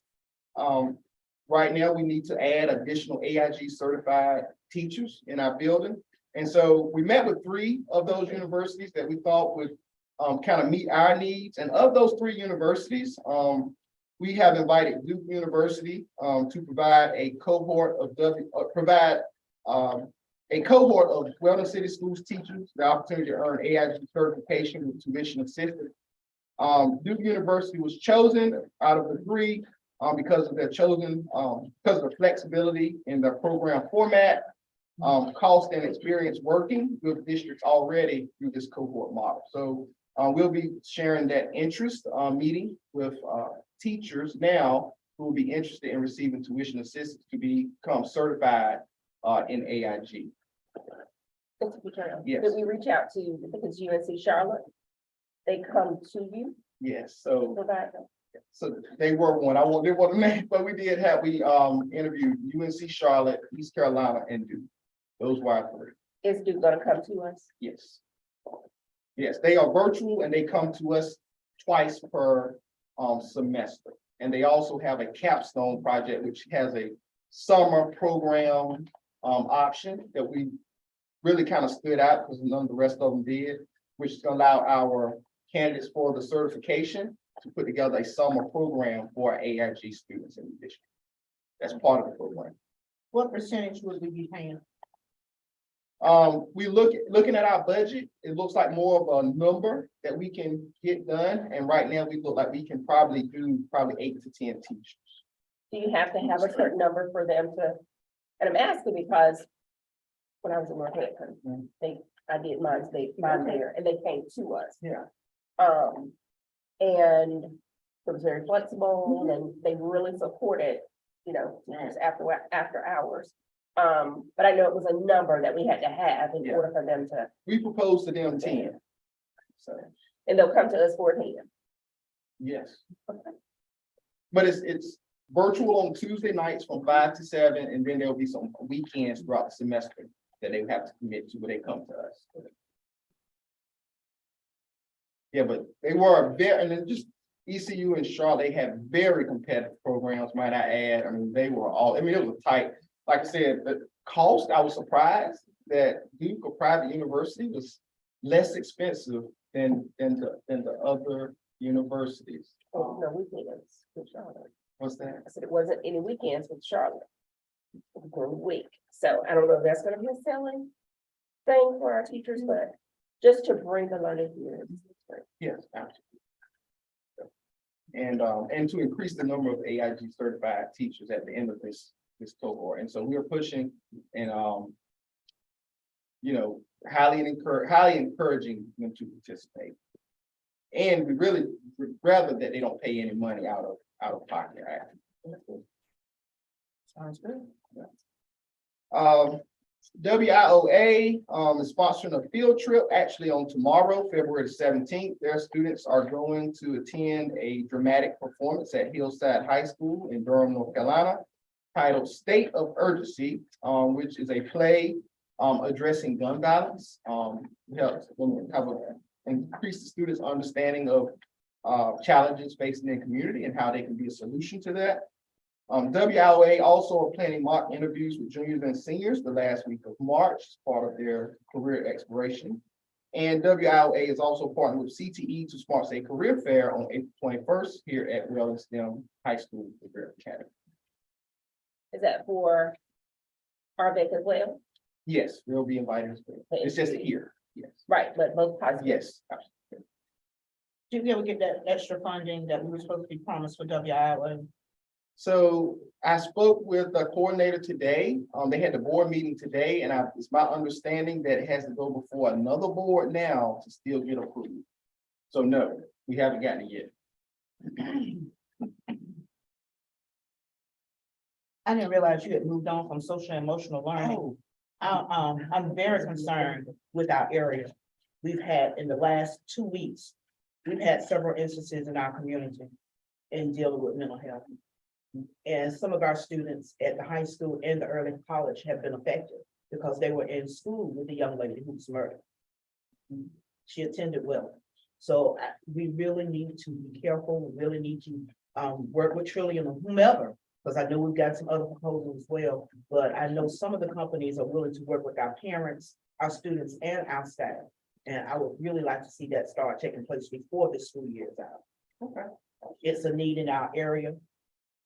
I know we're tier 1, but we need to put the funds in that social and emotional and the mental health needs that we have. Because we are having finding babies dead, getting killed, murdered. We need to save our children. We need to take care of them. Absolutely, and things like that bring what we call traumatic experiences. Yeah. And that impacts everyone. There's a rating called adverse childhood experiences, and when those type of incidents occur, that is one adverse childhood experience that is then total to a total traumatic experience that impacts you even as an adult. And so I agree that it's such a need. And I heard talk about the food safety grant money earlier. So we allotted $10,000 for that type of training, to get that type of support for our students. I really want to get the email on when you do your CPI training. Yes. I want to be there. Okay. And also I want to know, have you looked into that company I sent you with the metal detector? I know I sent you that way back last year, but I need to know, because I know we got funds for it. Yeah.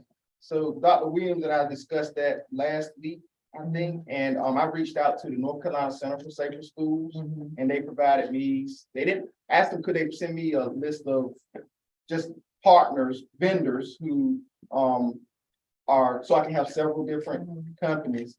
And so they couldn't offer me a vendor, but they gave me there's a council, a state council for the Center for Safer Schools, several counties across the state that they referred me to. And so that is my next step, is to get the list of vendors and to include the one that I would have to go and. I can send it to you again. Yes, ma'am, But I do please. know that vendor that I sent you is the vendor that's being used in the Okay, yeah. Tri-County area, because it's one of the only ones in the. Please not send in it, the please state. send it to me. It's the only one that's doing it, Yeah, please send Right that to me again. Okay. In case I will. for some reason, I don't know. because we really need our metal detectors. I know Jenkins asks every month about the metal detectors. We really, it's just a safety issue. Yeah, we really need to feel a lot better. Especially in light of all these incidents happening right here, right up on our nose. I would like to say one more thing, excuse me, Mr. Williams, Chairman Williams. Mr. Futrell, while you're up here, I really, would like for us, I know you've been working with our staff with their emotional and mental stability, but we have teachers in other areas who are, doing violent acts in front of their students. We need to be careful with make sure that our teachers are mentally stable, have all the support that they need. We have some teachers that have been acting out in other systems in front of their students. Well, yeah, that's certainly not behavior we condone. 'Cause No. The first practice of effective SEL for children is modeling by adults. Right. And so I'll work with Ms. Privet probably on that, because it sounds like a personnel staffing. If that is something that brought that. And we know that's happening, we need to know who they are. Now, of course, we won't do that now, but if we know that those type of acts are happening, we need to know names. I didn't say it was happening here. Oh, okay. I said it's happening. Oh, okay, in other districts. But we don't want it to come to Wales. Yeah, absolutely. We want to prevent it and be proactive so we can put those positive enforcements in for our teachers now. Okay, So we won't get to a negative point where they are burnt out, tired, stressed, and at their wits' end. yes, absolutely. The wellness of our staff. But keeping them teaching in- is stressful. Absolutely. Okay, thank you for clarifying. I was like, Okay. if that's happening, I need to talk to you after this, so we No. can address that.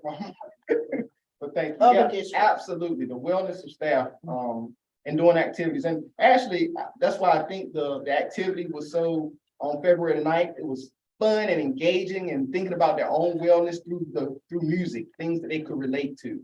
And so, yeah, absolutely right. One other question. We talked about support for counselors.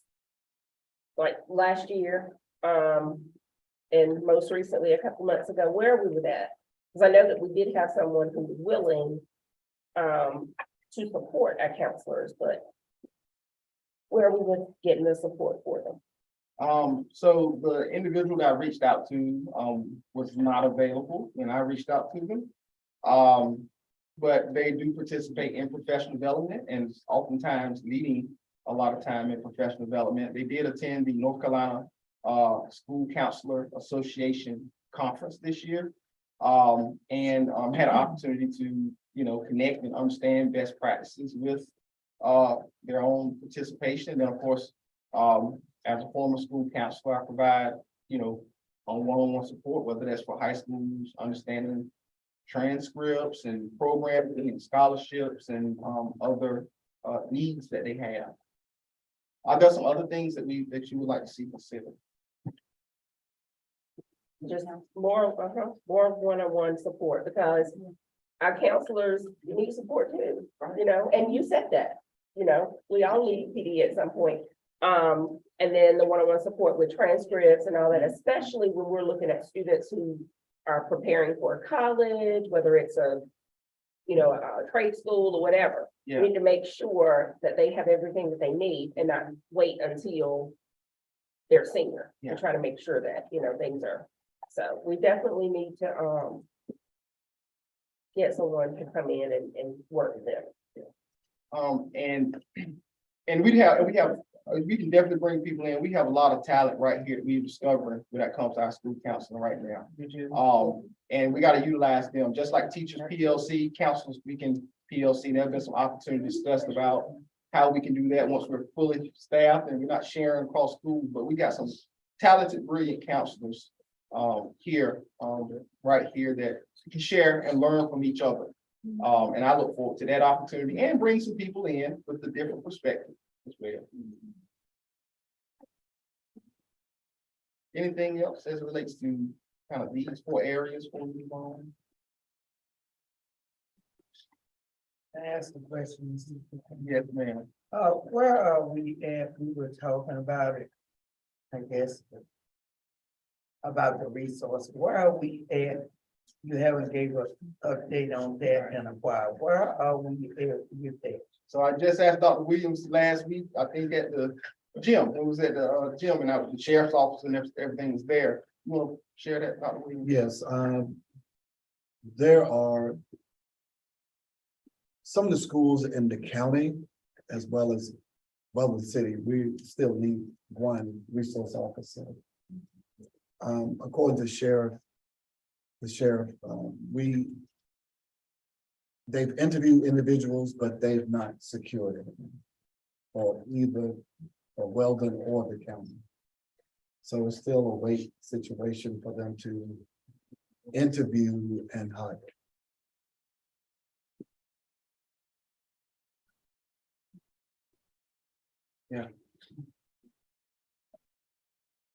Anything else, these areas? Okay.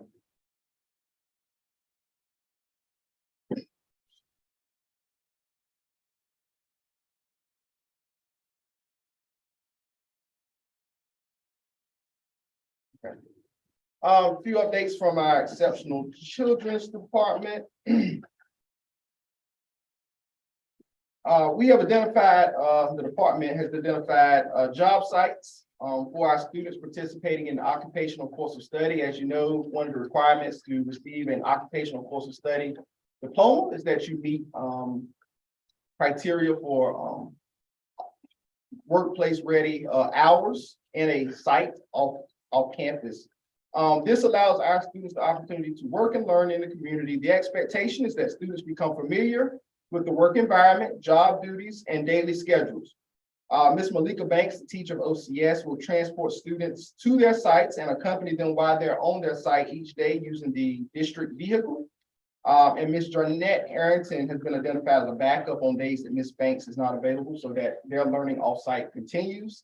Some of our partnering workplace sites include Roses, Food Line, and Applebee's here in our area. So we thank them for allowing our students to participate in that opportunity. Also, Weldon City Schools EC department is partnering with Vocational Rehab Services to provide additional support for our OCS students. The Division of Vocational Rehabilitation Services helps individuals with disabilities achieve their goals for employment and independence. This service is critically important to write meaningful IEP transition plans and goals for our students identified as special needs. Just having sat in many IEP meetings over the course of my career, that transition plan, transition them beyond high school, it's important that those goals are actually fruitful enough where we can say, okay, these skills have been taught and measured for completion by a service such as using vocational rehab. So we're thankful for that partnership.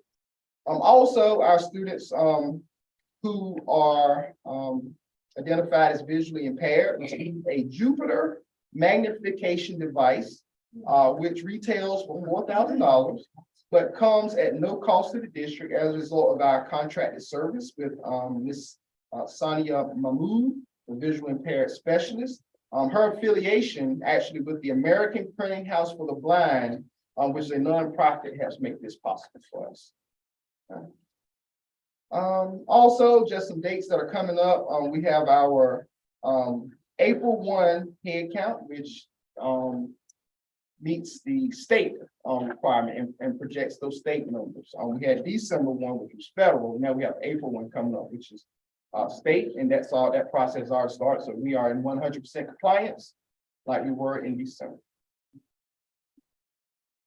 For your information as well are the updated counts.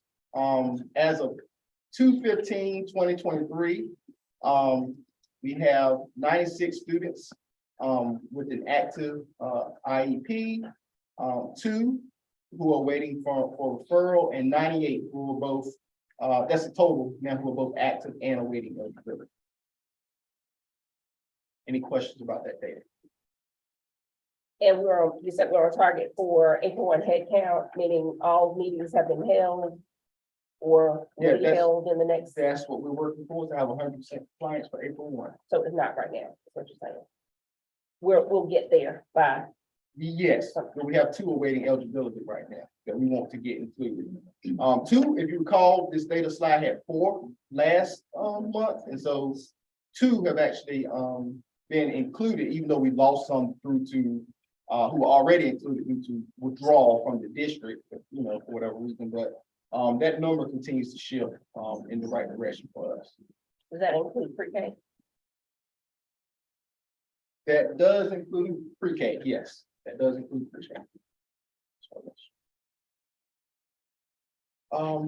Also, this is also just how we classify those 96 individuals who are actually active by disability.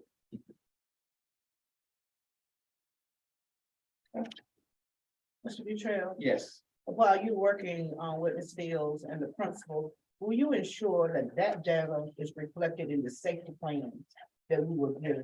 okay, That were uploaded in that system? sure. Thank you. We'll confer that and make sure that it's. that it's- That's Thank good. And it's actually asked for, as you know, in the plan, so. I didn't see it correlating.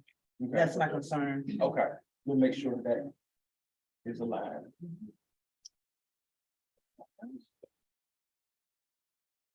Okay, you're moving on. I have a Yes. couple of questions for Ms. Fields. So one is the PRC 29. I know that we recently hired someone, but as far as our numbers that are already serviced under that grant, what are we looking like there? I'm not sure if it's up there because I tried it. Yeah, so they could be, PRC 29 can be served in any of those categories, right? So- Right, and Jenny as well. Y'all Jenny. How many are we actually servicing as behavior under this grant, under PRC 29? Do we know? We've had a lot of kids to move, so our new employee, Mr. Carey, he is working on setting up meetings to meet with the principals and get their referrals of students that will be to PRC 29. So how many do we have right now? Do we know? At the beginning of the year, we had 7. And I know that some of those have moved on, so probably I'm gonna say 4 children. And while there was a vacancy, those children's behavior plans were kept up by their EC teacher or gen ed teacher. But, No. but my question is, shouldn't we know how many we have at all times? In dealing with these federal dollars? Yes, Okay. That's what I thought. and that's recorded on the behavior tool, the PRC 29 tool. And that's submitted twice a year. So we can get you a specific number that was recorded and reported. We just didn't include, that's not included in data this month. And I don't think it has been recorded, but we can certainly start including that number. Well, my question came because we have hired someone. So I'm trying to see, what is that person actually doing? Are they actually getting into the schools? Are they just kind of in the office all day? What are we doing to support our students? Right, the goal is for him to start working with students out in the schools. Right now, he just came aboard, so he's spending 2 weeks with me so that I can get him trained.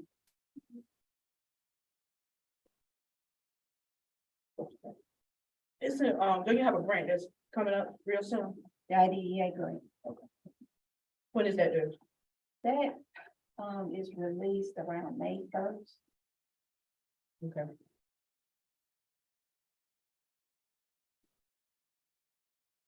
So, Dr. Carpenter talked about the summer camp. Do we have something specific that will meet the needs of our EC students? Yes, this year, our pre-K children will be included, and the program will run right along with the regular camp. And we do have one pre-K teacher that has said they have made themselves known that they are interested in teaching. So in the summer camp, do we have anything identified or anything that we're gonna do with our EC students?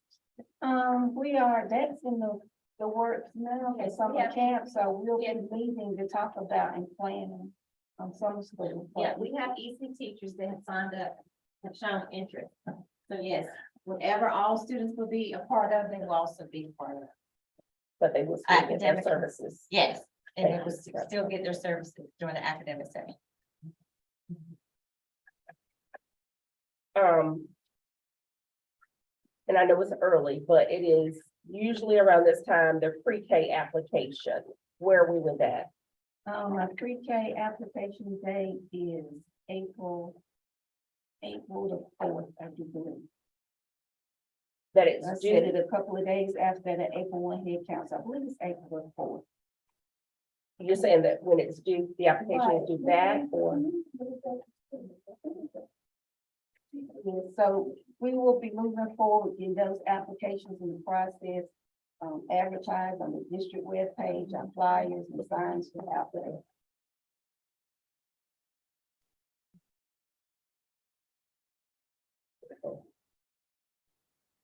Ms. Fields, I wasn't gonna ask, but is there any money available in your budget to hire additional resource teachers? To help with these students? That would Because be wonderful. That would be a conversation that we need to have with finance. Because it would be very beneficial to those students, EC students. They we have a lot of them in general ed classes and they're not up to that level, but they're not at the level where they need to be in a self-contained classroom. And I know when I started out teaching, I was a EC resource teacher and I had my own set of, EC students. And they rotated throughout EC classes versus being, I know we try to do the least restrictive,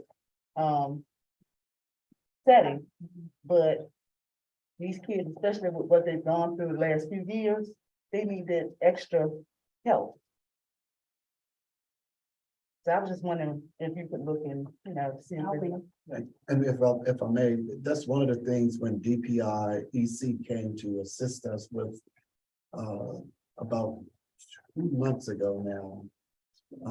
That was one of the recommendations they made, and that's one of the things I shared with the board in an update that they made this recommendation to have more EC instructional personnel. Of course, we don't have the funding for it. That will be something the board will have to approve to do. So Aren't there some grant funds out there to assist with that?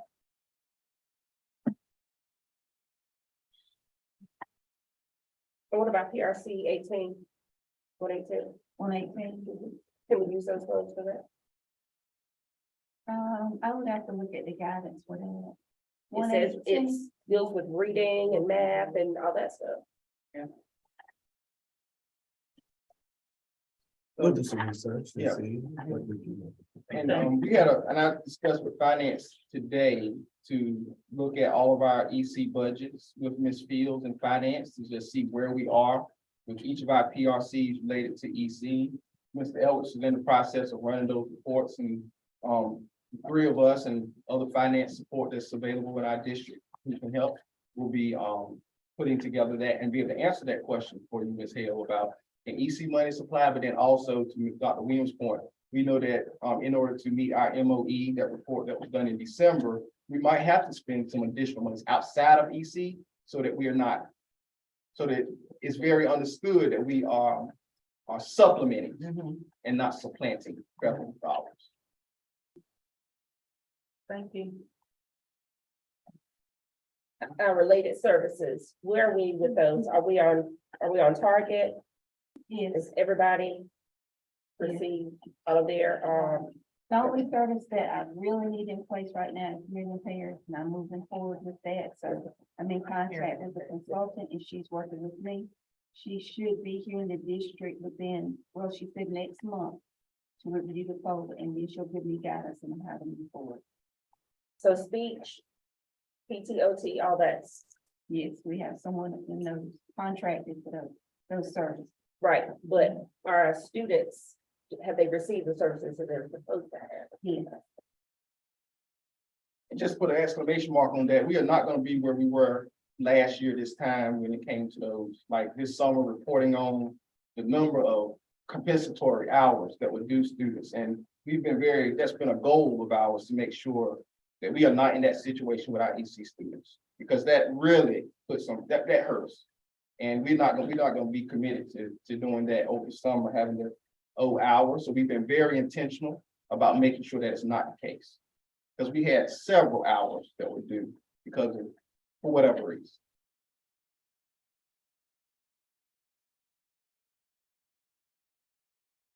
So I know that we had a teacher for, that was resource.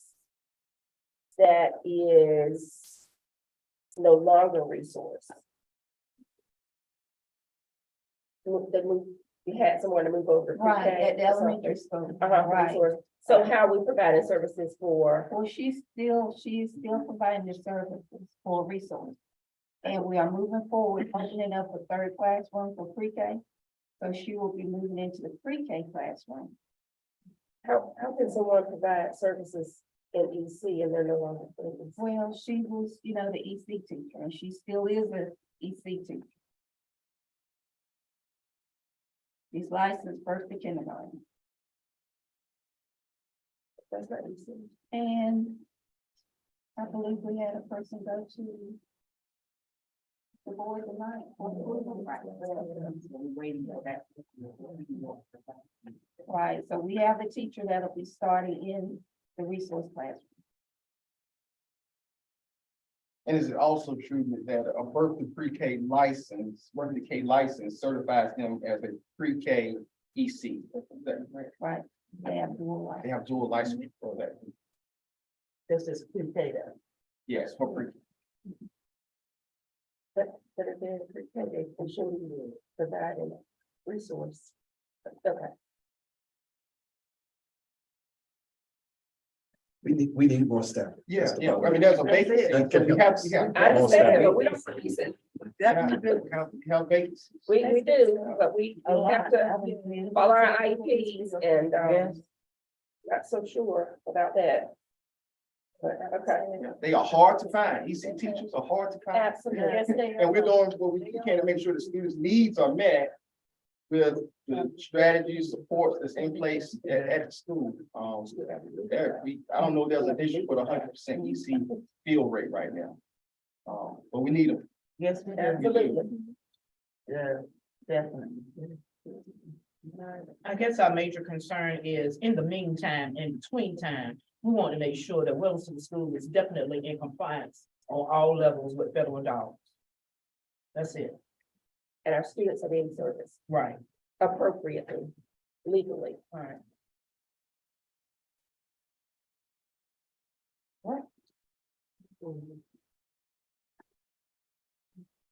Should we move to operations?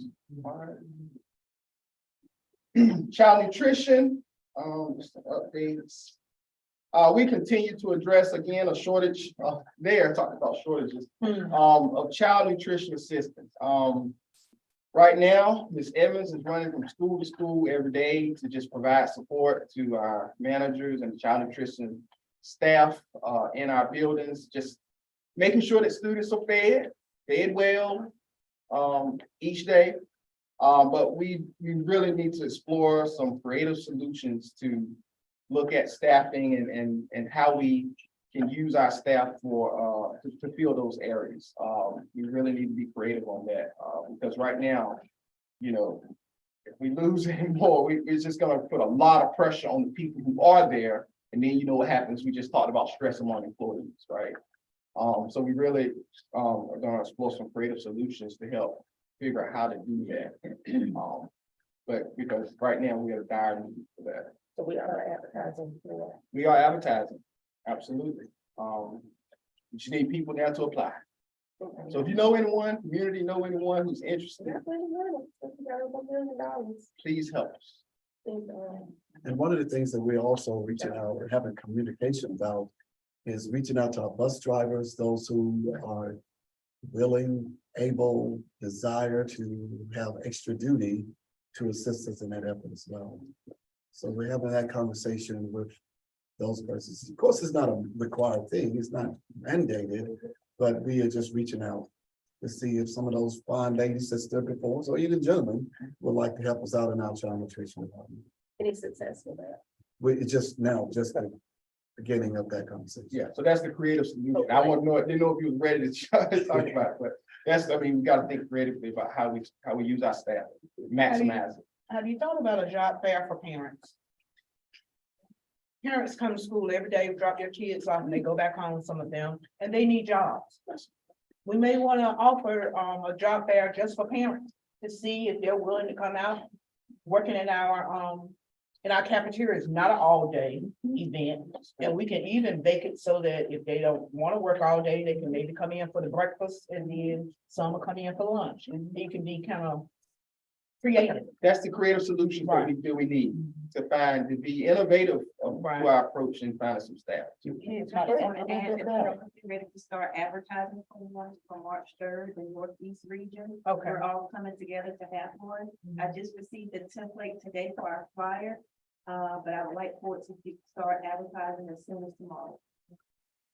But I would like to see us focus on our parents, people who are right here, who support Weldon and who come to our school every day and drop their kids off. I just think that that's a need right there. That may be a source for us to find those people that we're looking for. I love it. As you say that, I can see us meeting them at the car. Exactly. Need a- People need part-time jobs all the time. Thank you for the creative solutions that we need to think out the box. Yeah.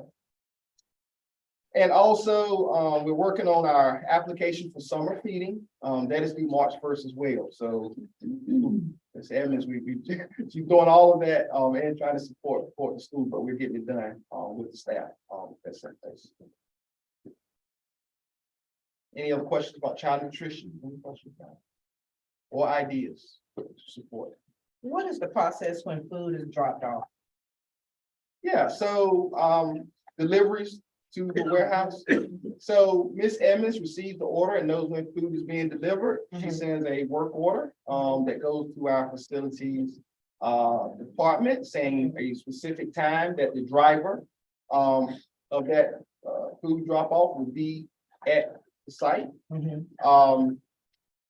We have warehouse staff there during that time where when the delivery is gonna happen. And Now, when you say warehouse staff, who's that? so that's our facilities group. Maintenance, Oh, okay. maintenance. We don't have a standby warehouse staff because if that were to That's happen. what I thought.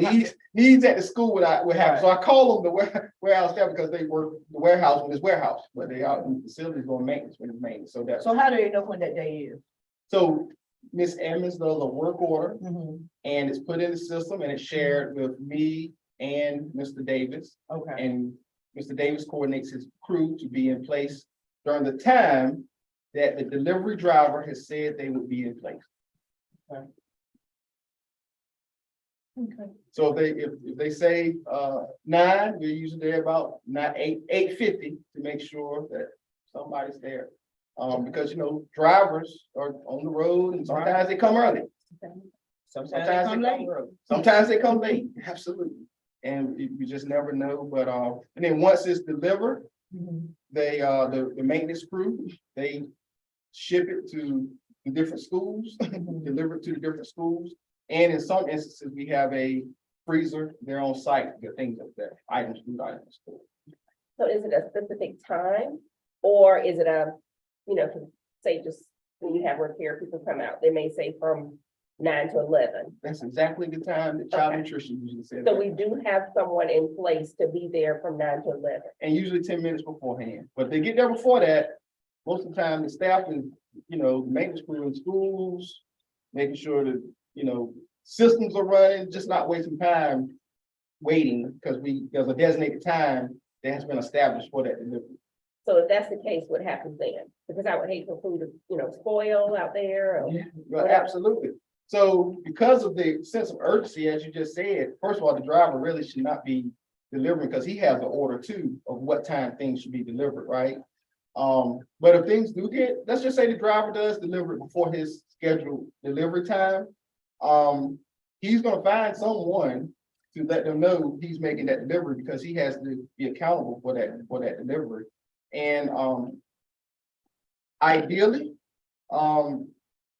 someone would make contact, a phone call to Mr. Davis, myself, right up the chain to ensure that someone knows about food that is sitting out in the unfrozen, in the non-refrigerated area. And so that's critically important. Mr. Williams, Yes, I have sir. a question. Just off the wall thing. Yeah. Mr. Davis is at central office. Correct? That's where he based. His office, he has an office at central office, yes, sir. Yeah, and that's where he is. Not What- all day. I'm talking about the time that you talked about. If it's entered into the computer. Work order, as you say, Right.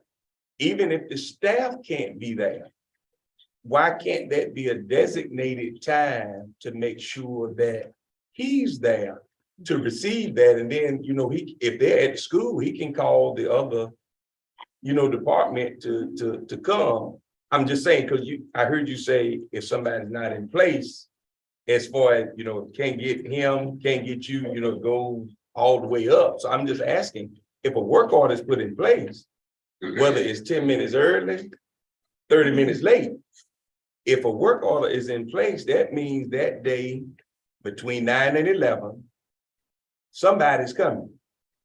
Yeah, absolutely. So let me clarify. So when we know that there's somebody's coming between 9 and 11, somebody's there. Either Mr. Davis or one of his crew that he's assigned to be in place to receive that order for shipment. And many times it's because you got to ship it to many places, it's everyone involved moving those boxes. So yeah, let me clarify. I mean, if we know that it's 9 to 11, somebody's in place, usually 10 minutes, or certainly 10 minutes beforehand to make sure that somebody's there to receive the items. I'm sorry. Yeah, I heard what you said. Yeah. I'm just having trouble, and I mean, it's food has been sitting before. And I'm not the only board member that knows that food has been sitting, whether it was 30 minutes or 10 minutes. Food has been sitting before until it got to where it needed to be. I'm just, and I stopped there. You said things are in place, so hopefully Yeah. things will work just as you have indicated. Yes, and yeah. I'm not aware of. what- It's all right, it's all Yes. right. I just made my Yeah. statement. It's good. You just gave me a solution. You said work orders in place, the window of time, so that should work. The work order drives what staff needs. Yeah, that should work. Now, if they come at 8:30 in the morning, then I need to get a phone call saying, hey, their driver's here early. 911, this food can't sit out here. That can't wait till noon or an hour later or an hour and a half later. Right. That has to be addressed right then through the most immediate way of contact. If that driver comes early. I agree. Because I might not check an email, or somebody try to send, let's just say somebody sends me an email, I may not get an email till 2 hours later, and this food's been sitting there. You're But right. I need to get a direct contact because we can't allow food to sit out there like that. That's And correct. that's responsibility of anyone to do that. I don't disagree with you. But if a order has been done, everybody know that day before time. So you should be in place. Whether it's 8:30, 12:30, everybody should be in place before time. And everybody come to work at 8 o'clock, right? We should be at work. You want to add? Oh, This yeah. is your, this Yeah, is your, absolutely, definitely your. absolutely. Good afternoon, board chair, board members, attorney, superintendent. I just want to add, I heard the statement that food has been left sitting.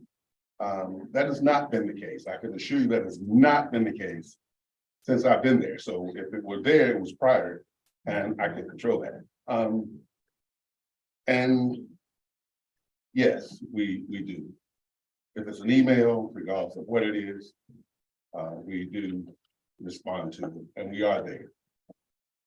So I just didn't want to have people walk away tonight believing that certainly recently or since I've been there, that food has been left on the dock. That has not been the case. So just wanted to make sure that clarification got out there. Any question? I'm not gonna argue the point. I know what I know, plain and simple. I just made a statement and I'm not disagreeing with you and you're not disagreeing with me. No, we're Yeah, you not. made your statement, I made my statement, and that's all that it is. Yes. We good, we good. Thinking that's the case, then we wouldn't be dealing with situations that we are now, but. You know. Right, so All right, transportation. We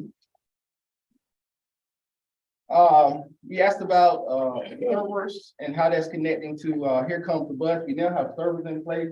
Technology has led that effort to get our servers in place that can now support Here Comes the Bus. We've purchased the licenses, which in working with Mr. Freeman, our Director of Transportation, which are being uploaded to our servers. Correct. In the process of purchasing the license. And it's a process to get the software installed on the server. So we're not there yet, as you heard. There's a Has it been process. purchased? Has it been purchased?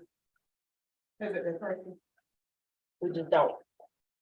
Have The it. company has to install on our server, but prior to them installing it, we have to purchase licenses for it. And we don't have the licenses. No, So how was it gonna start last summer?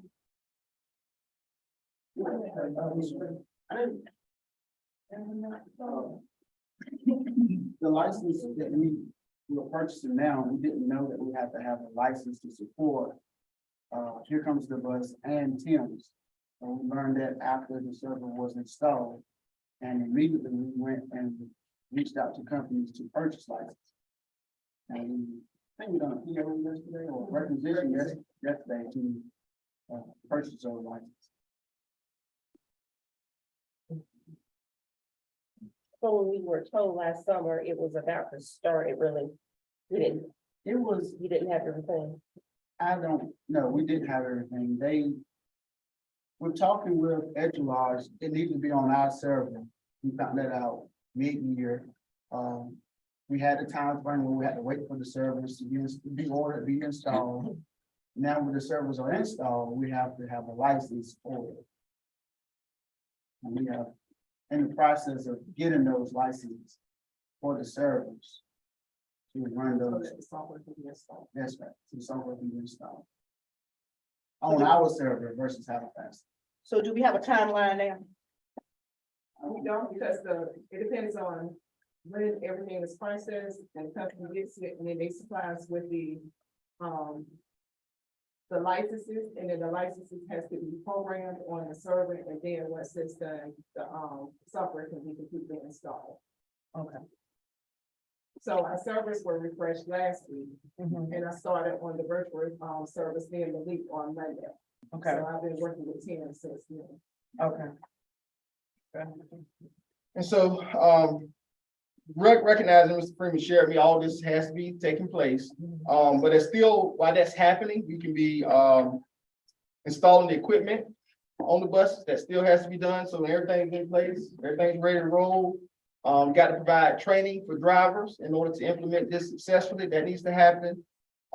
Pilot the operation, the use of it before you go full scale implementation. Probably, as Mr. Freeman shared, that our vendor said that, you know, probably our school staff and central office staff kind of serve as parents as the buses are out and just making sure things are running as smoothly as possible before you go full scale implementation. And you got to communicate with the parents. This is how you download the app. This is what's going on. This is what you look for. And so those are steps right now that still have to happen. And, you know, not sure what your original time when this was purchased, but it was probably for this year. But with all the things that are happening between having to get these things uploaded, I would not suggest that you try to implement something at the end of the year like this, because timing is everything. You know what I mean? You want something that you can implement fresh, something new. And the end of the year sometimes just isn't the best time or something like that. If you're gonna implement it, we've already invested the money, let's do it right, so.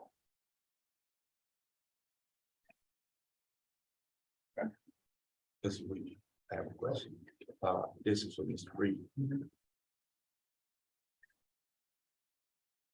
Have we had recently saying within the last couple of weeks.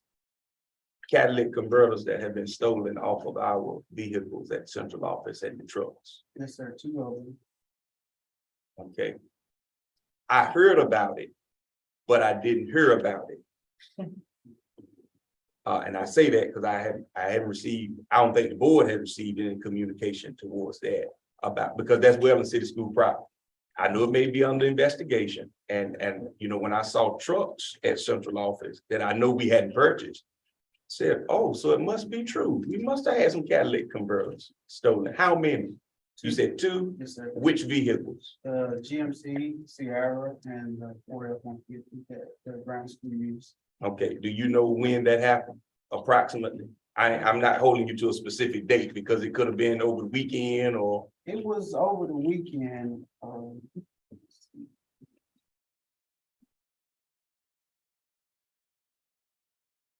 I would say the 29th is when I really could spot that. Okay, okay. Oh, January. Yes. I would have hoped to have heard communication from the district and not from the street, and it was true. Not necessarily saying you, I know you report like you're supposed to do, but for that length of time, and it just been out there and hadn't received any communication, and I'm not blaming that on you, because I'm quite sure you made the necessary persons aware of what was going on with our property. I just wanted to verify that in the meeting tonight. Thank you for that, and I'm quite sure we'll hear information later, whatever damage or insurance or whatnot is going to, you know, take care of the vehicle. I know it happened one time before, and we knew about it quickly, so I appreciate that. This is part of my deal, you see. So, police report was done, an insurance claim was made, received the insurance check back, I believe, today. Yeah, received the insurance check a week ago. However, the trucks are back with us as of yesterday repair. It's over with. We just hearing about it. Okay. So we rented some trucks? It was through the insurance. Okay, so they paid for the insurance rental. Okay, so the cars are back up and running? Yes, ma'am. Okay, now where are the cameras? I thought we just had this happen not a year ago, and we made sure that some cameras were put in place. So are they not operational? Oh, yeah, they are very operational, and we are looking at that, and we have seen some things that will be turned over to the board. So we have cameras all over that. Okay. So police didn't get the footage? They have come out and they're doing the investigation. Well, if he did, Yes.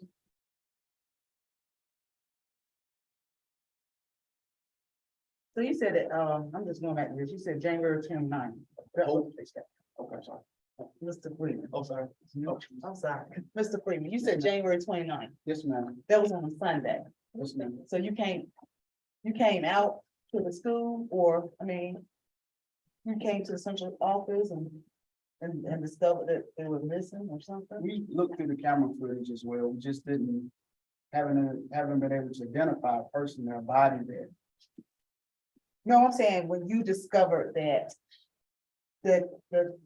whatever had been taken away from the cause. If I may, I don't think he had a specific time. They found that out later. He said it happened over the weekend. So I guess when he came back to work Monday, which would have been the 30th. He said the 29th, so the 29th is Sunday. No, listen to me. Finish. I'm saying when he came back to work on Monday, the 30th, he said it happened over the weekend. Okay. And when they looked at the footage, that's when they found out that it was on that particular Sunday. That's what I was understanding you to say. Yeah, he wasn't here. No, Yeah, It was discovered that Monday morning. right. So how did you discover? I got a call on the way to work from an employee from the maintenance department that they heard, well, they seen the wires hanging down as he walked to his truck and cranked it up, and heard the noise was, we noticed it was also. so where are those trucks kept? Are they kept in front of the central office or in the back? They're kept in the back. In the back, and within a gate? Yes, ma'am. Was the gate broken into? We also identified that the gate there was some clamps on it. They took the clamps off and they cut the gate so they can pull it back, which they go up under the gate. So they never jumped across the That's a lot of movement. And how do you get the catalytic converter out? cut it off. And My assumption is they cut it out. Oh, it's simple. You got a hacksaw, power saw within 2 minutes. It's cut and A lot of gone. people doing it all the time. That's all they do is steal the catalytic converter. They got my church banned twice. So what can we do to prevent this on Weldon City School on property? Again, that happened, this will be the third time that happens again. That I'm aware of. I will advise the board that we have looked into, we have actually today, Mr. Davis had a company come out and install a light on the back side of the building. Okay. To give us more visual, they do come back, or the event that they come back, we can see someone coming there. My suggestion, maybe add another camera Right. to that side of the building. But I know there are what type some of camera- precautions we can do that just say it happens. No, we got to do something to prevent it from happening. And we also talked about the types of camera, you know, even at your home, you get a notification when there's movement Every around your time house. I come to my front or back You door, know, I get a A ring notification. or blink will do that. And so I'm looking at how there's some notifications where something, even if we're at home on the weekend, Weldon City Schools, back door, or whatever, Right. there's movement. Because not discovered until the next day kind of Mhm. limits the investigation, but I can assure you, there are cameras there and there's security there, but those who continue to, look around our property and property around us that can capture things very well. And we also asked our Weldon PD to kind of monitor our property when they're around. Cause I know they used to sit, it used to be a little speeding track right there. In where our central office is, they used to sit out there and catch folks speeding by. Yeah. You might wanna ask them to reach out and maybe they got plenty of new pretty cars and trucks now in Weldon. Maybe they wanna sit one out there on the weekends. You can request that. Or request one of our resource officers, put their car out there. It's a deterrent. Because we really don't need to keep spending money and having people come on our property, because they start taking more stuff as they come. It'll be more than they'll break in the building next time, you know, they get ready.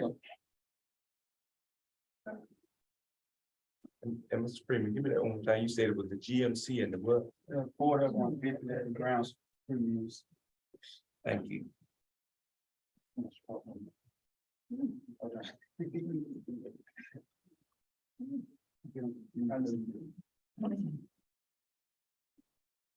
Right.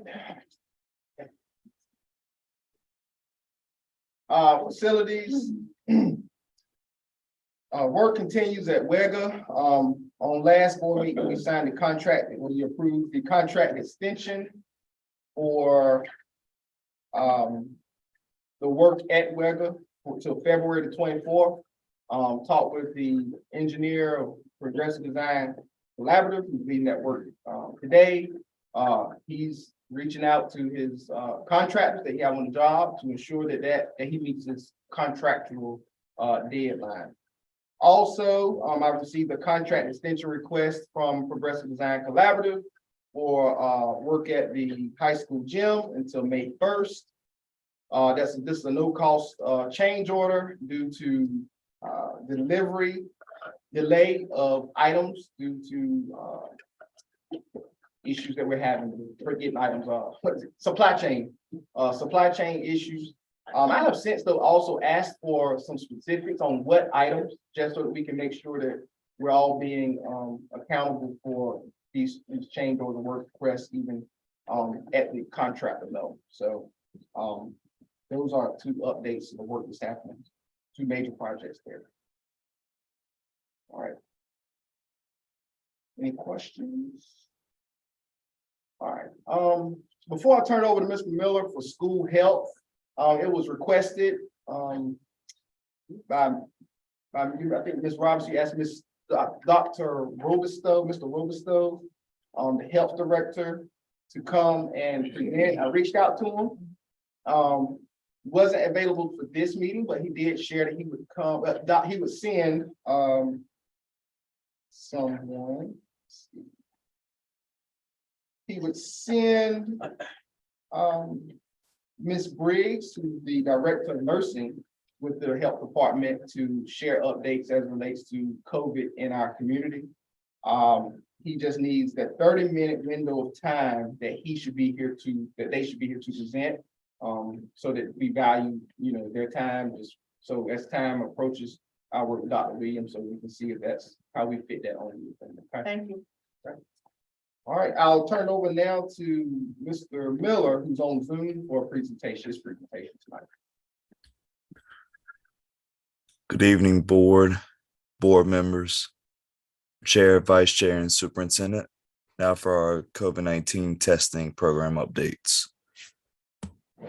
We have a district-wide total of 323 participants. We have 4 students that have been added to RVAC, 10 new students who have been added at the elementary school, 1 new staff member, and 6 new students who have been added at the high school, and 5 new students who have been added at the middle school. Our positive cases as of January with students, February. A bit of a typo.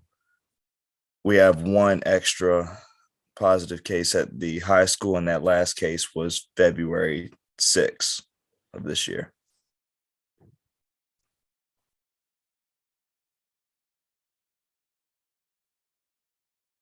And our positive cases as of February for staff members, we just have 1 additional positive case with the middle school. And that last case was February 13th.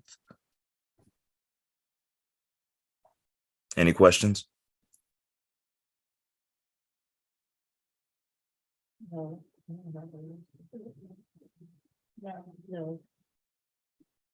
No. Thank you, Mr. Miller.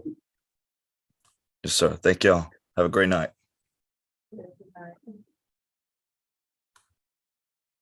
Okay, at this time calls for a break. We want to do a break. Public forum. We got someone for public forum. Break. I need a break. So we'll take a 2-minute break, 3-minute break.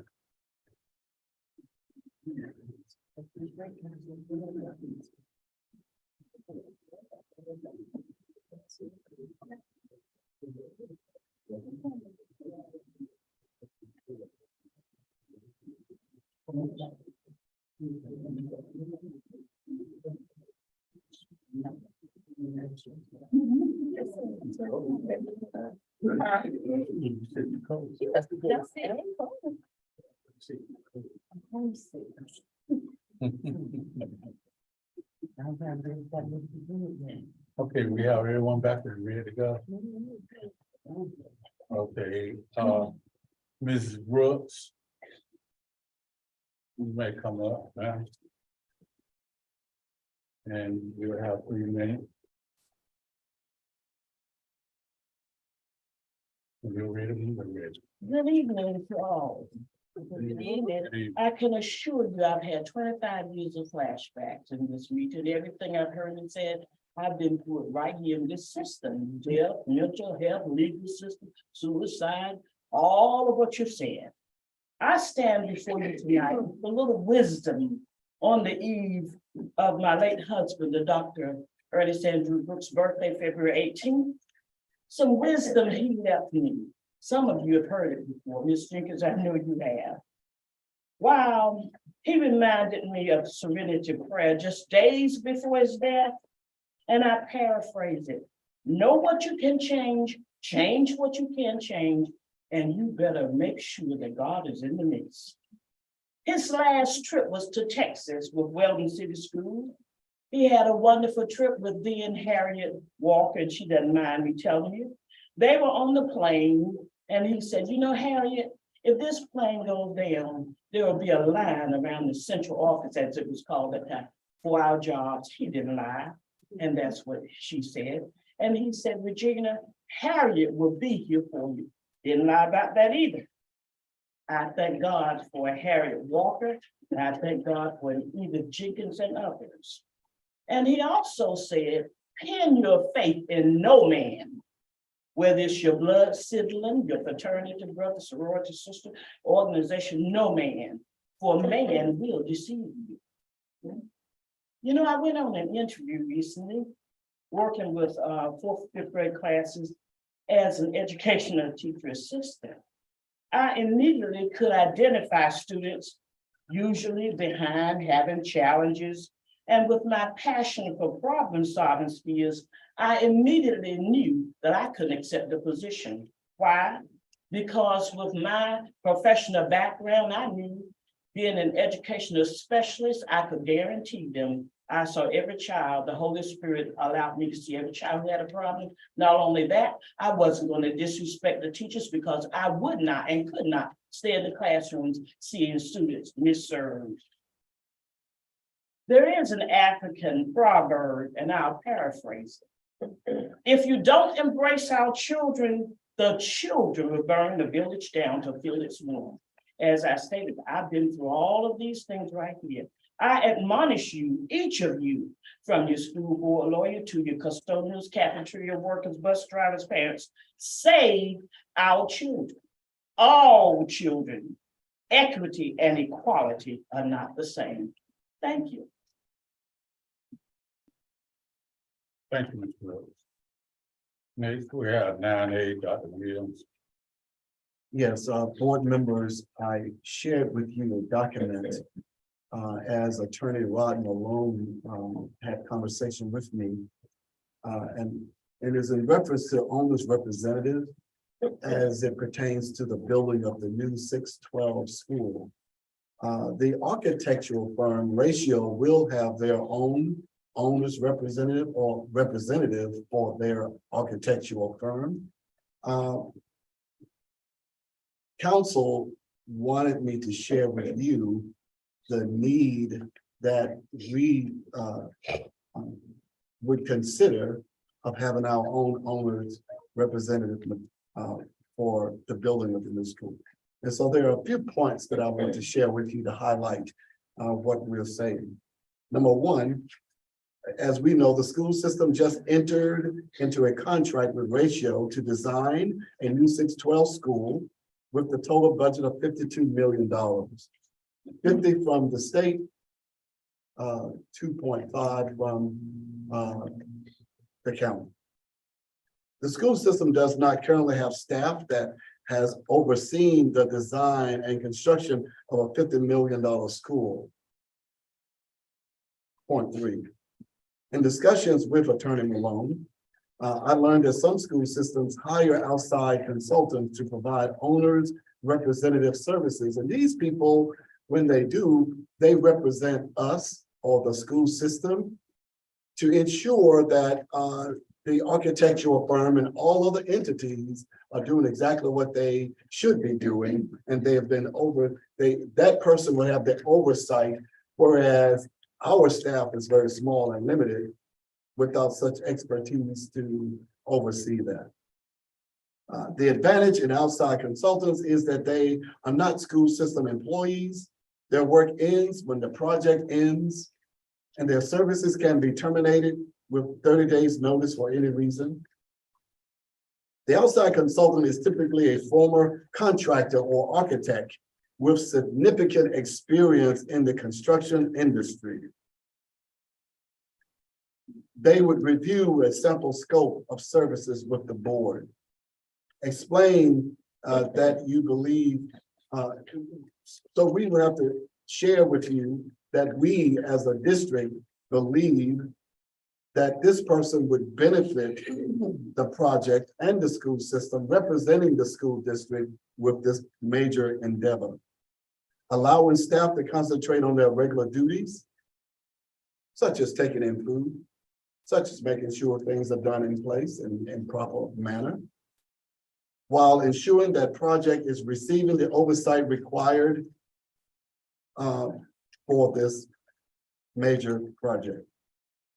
So, Thurrington Smith clients currently use some form of owner's representative services for school constructions projects. And these school districts happen to be such as Hope County, Perquimans County, Layton County, Walden County, Terrell County. Funds for this will be paid out of $52 million for the project. These will not be additional funds moving forward. So if interested, you would direct me, superintendent, to seek proposals from qualified vendors and to bring a recommendation, including some specific scope of work and cost estimate to the next board meeting for consideration moving forward. And this is coming from Attorney Rod Malone for your consideration. And I provided you a scope of work. So you can see the kind of stuff, not limited to that, but a part of the scope of work that this person, whoever he or she may be. Wrong side. I'm familiar with it, and I totally agree with it. That, you know, we have that level of cushion and comfort, I guess to say, as far as, you know, doing the construction of the new school. What are we going to do, a RFQ, I guess to say, or they just will, you just advertise it and they'll submit what they'll do it for? What Attorney Malone indicated is that we would provide such information on our website Okay, and allow individuals to therefore apply or to send their scope of work and their information to us with the cost estimate so that we could have a recommendation out of those that apply or submit their information to the Board of Ed to do the work. I would say, one other thing, I would say, I think it's a wonderful idea that we do that, but I'm just saying to fellow board members, as we do that, this ain't gonna be a $50, $60, $75,000 thing. This is gonna be probably, you know, it could be easily 5%, you know, of what the total project would cost. I mean, we probably looking upward of $200,000, you know, to concentrate on that, because we talking about a year building, if not $250,000 or a little more. So whatever it is, I'm glad to hear that it will be absorbed within, you know, the cost of what the school would cost. But, you know, just alarming us. It's gonna be a nice little piece of change. And talking to a few other superintendents and around the state, and I asked the question about approximate costs. And you're right, Reverend Sykes, anywhere between 180, 190 to 225,000. It's somewhere in that ballpark. Yeah. Depending upon the contract and the years of experience they want to come in with. Another comment. I have a question. Have we received a budget proposal for the new school yet? That Was this included in that budget? that was not included in the budget. But the budget proposal, I'm trying to think, that goes back to when we met in the boardroom. I don't know, December, November, December, whenever. It was last month. It was a call meeting last month. We did that when, you know, we met with the architect and we were talking about the numbers because we had about. Well, that's what I said, whenever. Yeah, it was at the central office. Yeah, I was just saying the last month. My issue, how will adding this impact the budget that we already have? How will it will it negatively impact it? It has to, if we already have a budget, how will it impact it if we're not gonna go over our 52 million that we already have allotted? We had a little, if I may mislead, we had a little cushion. It was somewhere around, I want to say 2 million. We had a little cushion built in for situations. I'm presuming like this. I was surprised that it wasn't brought up in that meeting rather than now. I was really looking for it then. But I mean, I knew the lawyers. Usually it comes in the beginning. Right. and not Yeah, later. I agree with you. I was surprised that it was not in there. It may have been just an oversight, but you know, the lawyers, they looked at it. I know we need it. I wouldn't want to enter into anything like this. I agree. Yeah, and we not have that in place. Cause you know, they'll know what to look for better than us as a board or anybody that work in the district. If something isn't right, I mean, they can And call then it we out have right this there. position when we did the middle school. Probably not. I don't think so. Okay, well, we definitely need it. We definitely need it, most definitely. Because we don't want to run into the same problem. Okay, so with that, any more questions or comment? Okay, then could we get a motion to entertain, Dr. Williams to look into an individual or company to oversee the K-12, 6-12 building of the school. Mr. Williams, I motion that we advertise to enter into agreement with someone concerning owners' representatives services for the construction of our new school. Second. It's been motioned by Reverend Sykes and second by Ms. Hale that we obtain an owner to represent the school system with building our 6-12 school. Are there any questions? No questions? Those in favor, aye. Aye. All opposed? Motion carried. Next, we have on the consent agenda. Now we ask that A, which is partnership with EPI, that will be approved, provided our attorney has a look at it and then forward it to Dr. Reed. That will be considered with the And board members, I Consider, can yeah. give some more context on that. EPI, our firm has negotiated a number of contracts with them for other districts. Where we've been able to get some clarity around the scope and particularly their obligations. So if it is something that the board wishes to approve, if you approve it subject to further attorney review, I could work with Dr. Williams on getting revisions to EPI, and it wouldn't be a long delay. They agreed to changes with other school systems. So you haven't approved it yet? You haven't looked at it yet? I've reviewed it and I'm asking for it to be approved, subject to further negotiation. Okay. Okay, with that being said, I have a motion to approve the consent agenda. Mr. Chair, Yes, ma'am. I have a question about B. Yes, ma'am. I noticed on the request that the first person that should have signed it required signature there's no signature there. And that's the LEA, the principal school.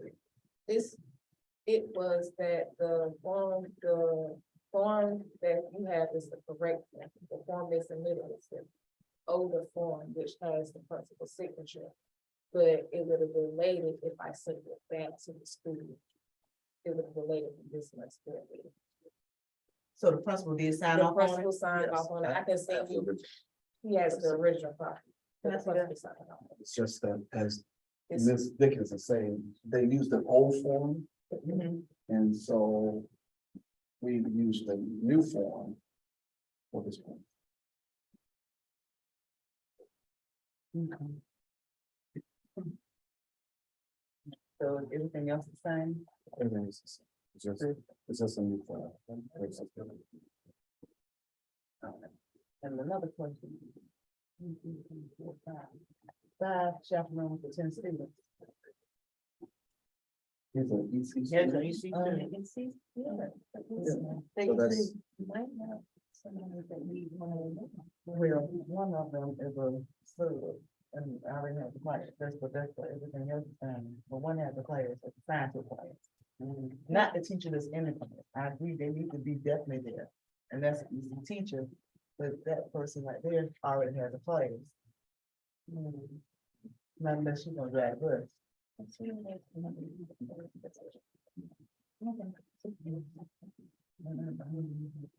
I was just concerned that the principal signature wasn't up here, I noticed that. But we do that. Okay. All right, so I make a motion to approve consent agenda. Second. It's been motion by Ms. Hill and second by Ms. Harrison that the consent agenda will be approved with the recommended change. All those in favor? Aye. Aye. Aye. All opposed? Consent agenda approved. Next, we have action from closed session. Do I have a motion to accept the action from closed session for personnel? I make a motion to approve the closed session personnel. There's been a motion by Ms. Hill, and second by Ms. Tanya Vera Robinson to accept the personnel recommendation on closed session. Are there any questions? All in favor, aye? Aye. All opposed? Motion carried. Policy review, first read. So you have before you the policies that Attorney Nancy Black sent that the state board has made adjustments to and clarifications to. This is the first read. Next month, you'll come back after so, and if there are any questions, my staff has already been alerted to be prepared. Should there be any discussion or questions you have of any particular department of these policies, they'll be prepared to respond to your concerns. I'm thinking about it. A board comments? And the board comment? Happy Black History Month to everyone. Okay. Happy birthday to me. Happy birthday to you. All right. Happy birthday to me. Happy birthday. Or happy birthday for Ms. Gutton. Happy birthday. All right, Mr. Edward. All right. Happy birthday, Robinson. Dr. Robinson. All right. Everybody. All right, then, motion to adjourn. Make a motion to adjourn. Second. I was motion to adjourn by Ms. Hill, second by Ms. Robinson. Are there any questions? Motion approved. Thank you. Oh.